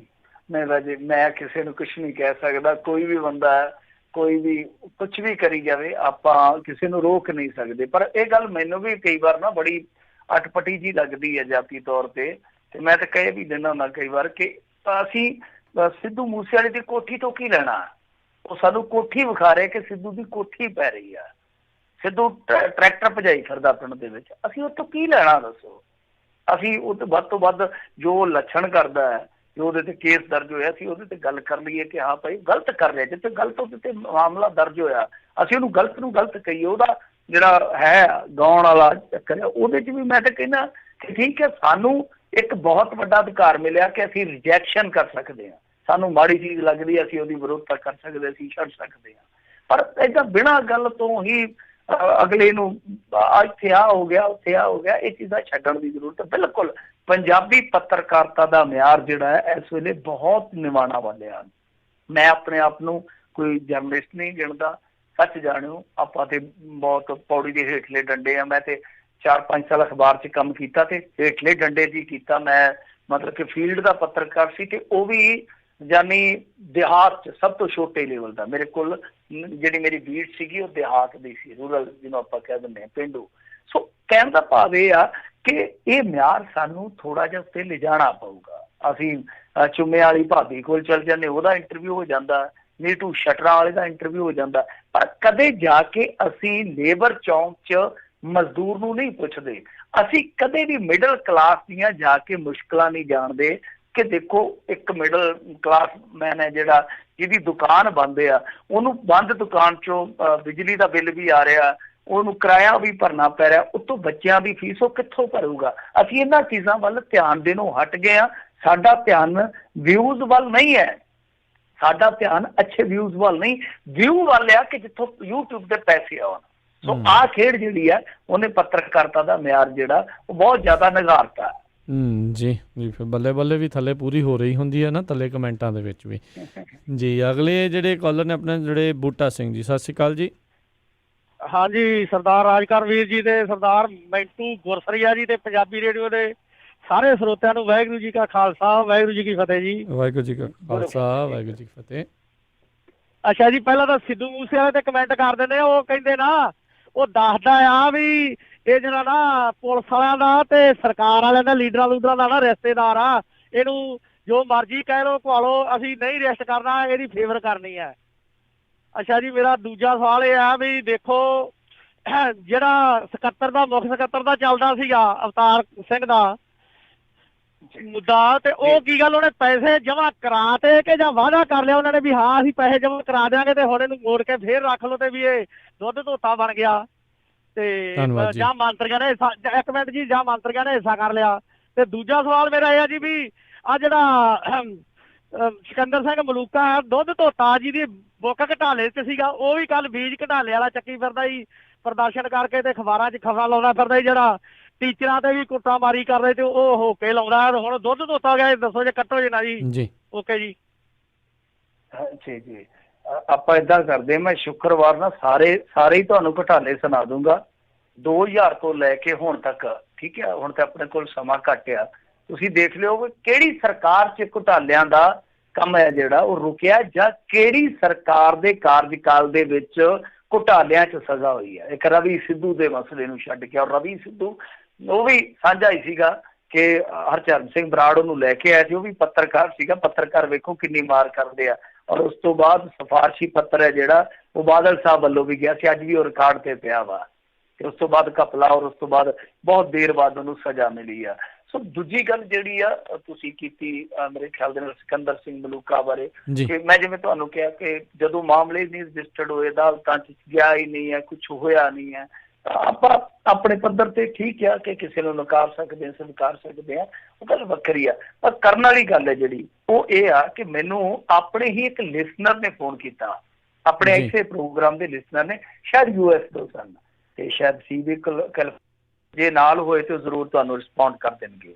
ਉਹਨਾਂ ਨੇ ਇੱਕ ਬੜੀ ਦਿਲਚਸਪ ਗੱਲ ਕਹੀ। ਉਹ ਕਹਿੰਦੇ ਕਿ ਮਨਪ੍ਰੀਤ ਸਿੰਘ ਬਾਦਲ ਉਹ ਬੰਦਾ ਵਾ ਜਿੰਨੇ ਸਹੁੰ ਚੁੱਕਦਿਆਂ 2 ਹੌਲਦਾਰ ਰਿਸ਼ਵਤ ਲੈਂਦਿਆਂ 150 ਰੁਪਇਆ ਫੜ ਲਏ ਸਨ। ਉਹ ਮਿੰਨਤਾਂ ਕਰਦੇ, ਤੁਹਾਨੂੰ ਚੇਤੇ ਆ ਗਿਆ ਹੋਣਾ ਸਾਰਾ ਸੀਨ, ਕਿ ਜਾਂਦੇ ਪੈਸੇ ਲੁਧਿਆਣੇ ਦੇ ਲਾਗੇ ਉਹ ਪੁਲਿਸ ਵਾਲੇ ਰਗੜ ਦਿੱਤੇ। ਮੈਂ ਵੀ ਭੁੱਲਿਆ ਬੈਠਾ ਸੀ, ਪਰ ਸਾਡੇ ਲਿਸਨਰ ਜਿਹੜੇ ਉਹ ਕਮਾਲ ਦੇ, ਤੁਹਾਨੂੰ ਪਤਾ ਹੀ ਹੈ ਨਾ, ਟਿੱਪਣੀਕਾਰ ਆ, ਚੇਤਾ ਵੀ ਉਹਨਾਂ ਦਾ ਕਮਾਲ ਦਾ ਹੁੰਦਾ।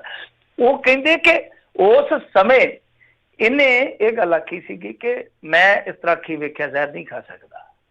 ਇਹ ਮਤਲਬ ਕਿ ਮਾੜੀ ਗੱਲ ਹੈ ਤੇ ਮਾੜੀ ਗੱਲ ਹੈ, ਮੈਂ ਮਾਫ ਨਹੀਂ ਕਰ ਸਕਦਾ।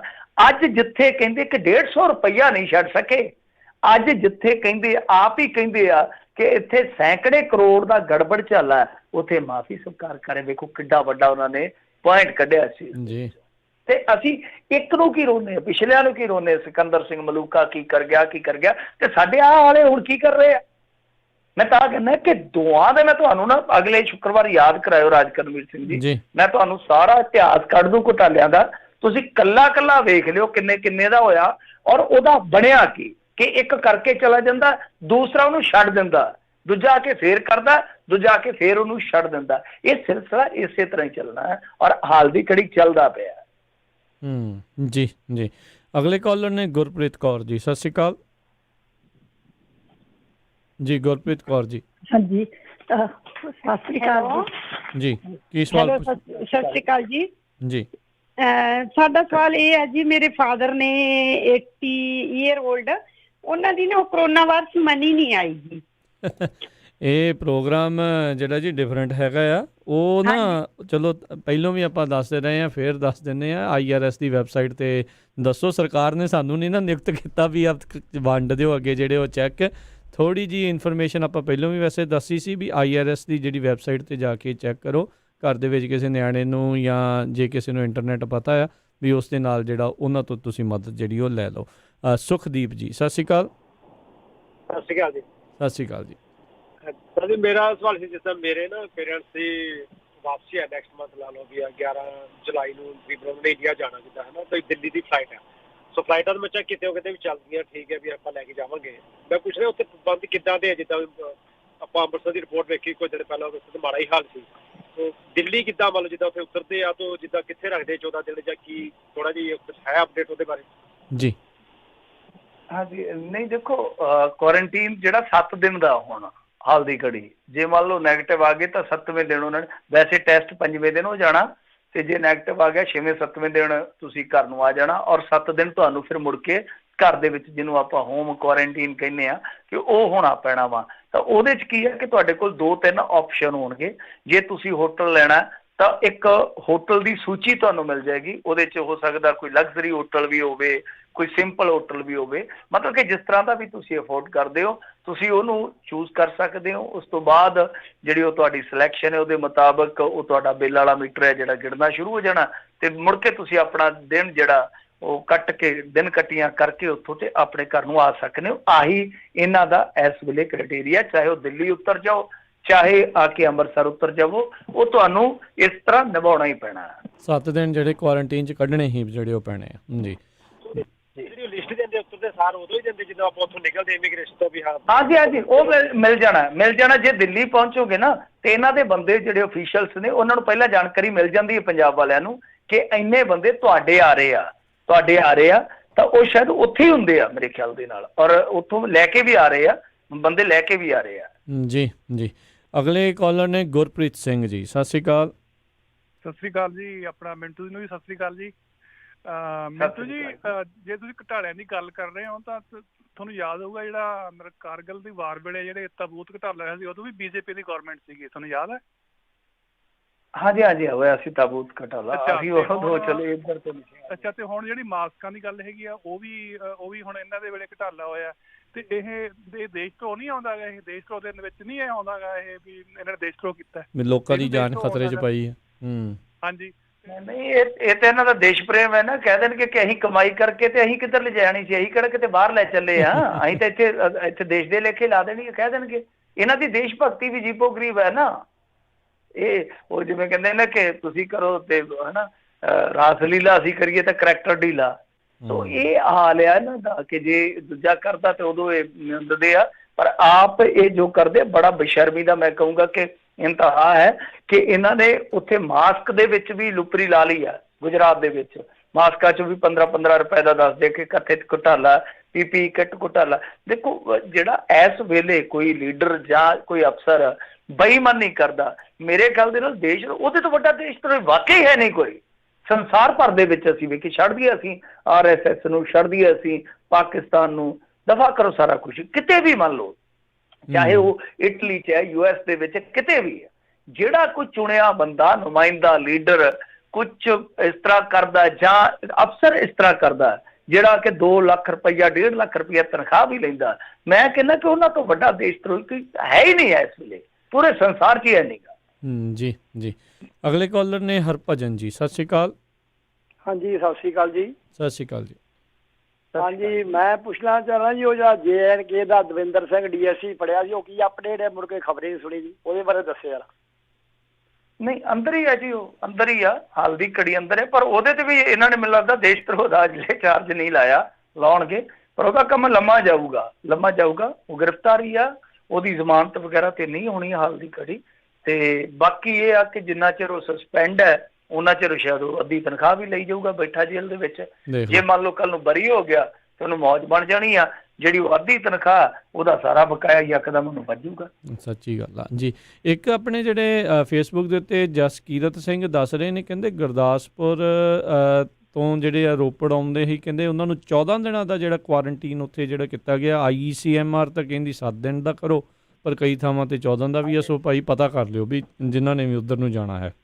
ਨਹੀਂ 7 ਦਿਨ ਦਾ ਬਦਲ ਦਿੱਤਾ ਸੀ ਇਹਨਾਂ ਨੇ ਨਾ, ਉਹ ਸਾਰਾ ਕੁਝ ਬਦਲਿਆ। ਜਦੋਂ ਨਿਯਮ ਬਦਲਿਆ ਤਾਂ ਉਸ ਵੇਲੇ ਹੀ ਆਪਣੇ ਪੰਜਾਬ ਦੇ ਬਹੁਤ ਸਾਰੇ ਮਰੀਜ਼ ਜਿਹੜੇ ਉਹ ਘਰਾਂ ਨੂੰ ਆਏ ਆ ਛੁੱਟੀ ਲੈ ਕੇ, ਮਤਲਬ ਕਿ ਉਹਨਾਂ ਨੂੰ ਛੁੱਟੀ ਦੇ ਦਿੱਤੀ ਗਈ ਸੀ। ਉਹ ਸਾਰਾ ਕ੍ਰਾਈਟੇਰੀਆ ਜਿਹੜਾ ਸੀਗਾ ਉਹਨਾਂ ਨੇ ਬਦਲ ਦਿੱਤਾ ਸੀਗਾ। ਹੁਣ 7 ਦਿਨ ਦਾ ਹੀ ਆ, ਕਿਉਂਕਿ ਕੱਲ ਤੇ ਅਜੇ ਪ੍ਰੈਸ ਕਾਨਫਰੰਸ ਕਰਕੇ ਹਟੇ ਆ ਸਿਹਤ ਮੰਤਰੀ ਜਿਹੜੇ ਪੰਜਾਬ ਦੇ ਆ।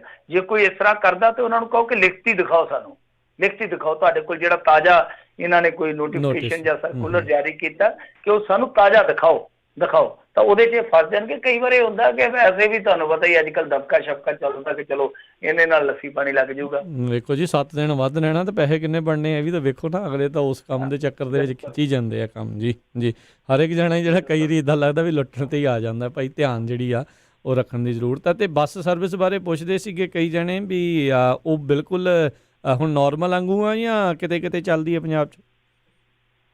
ਨਹੀਂ ਦੇਖੋ, ਉਹ ਹਾਲ ਦੀ ਘੜੀ ਨਾਰਮਲ ਤਾਂ ਨਹੀਂ ਹੋਏਗੀ। ਨਾਰਮਲ ਤਾਂ ਦੀ ਹੋਏਗੀ ਨਾ ਜੇ ਪ੍ਰਾਈਵੇਟ ਬੱਸਾਂ ਜਿਹੜੀਆਂ ਦੌੜਨਗੀਆਂ, ਤਾਂ ਹਾਲ ਦੀ ਘੜੀ ਸਪੈਸ਼ਲ ਰੂਟਾਂ ਤੇ ਇਹਨਾਂ ਦੀਆਂ ਆਪਣੀਆਂ ਸਰਕਾਰੀ ਬੱਸਾਂ ਹੀ ਚੱਲਦੀਆਂ ਨੇ। ਠੀਕ ਹੈ ਜੀ। ਸੋ ਬਹੁਤ ਬਹੁਤ ਮਿੰਟੂ ਜੀ ਧੰਨਵਾਦ। ਸਮਾਜ ਦੇ ਪ੍ਰੋਗਰਾਮ ਦਾ ਜਿਹੜਾ ਸਮਾਪਤ ਆ, ਮਿਲਦੇ ਹਾਂ ਅਗਲੀ ਵਾਰ ਤੱਕ ਲਈ ਬਹੁਤ ਧੰਨਵਾਦ, ਮਿਹਰਬਾਨੀ, ਸਤਿ ਸ਼੍ਰੀ ਅਕਾਲ ਜੀ। ਜੀ ਸਤਿ ਸ਼੍ਰੀ ਅਕਾਲ ਜੀ। ਤੇ ਸਰੋਤਿਓ, ਇੱਥੇ ਸਾਡਾ ਅੱਜ ਦਾ ਪ੍ਰੋਗਰਾਮ ਸਮਾਪਤ ਹੈ। ਅਗਲੀ ਵਾਰ ਤੱਕ ਲਈ ਮੈਨੂੰ ਵੀ ਇਜਾਜ਼ਤ ਦਿਓ। ਮੇਰੇ ਵੱਲੋਂ ਵੀ ਸਭ ਨੂੰ ਪਿਆਰ ਭਰੀ ਸਤਿ ਸ਼੍ਰੀ ਅਕਾਲ। ਸੁਣਦੇ ਰਹੋ ਪੰਜਾਬੀ ਰੇਡੀਓ USA।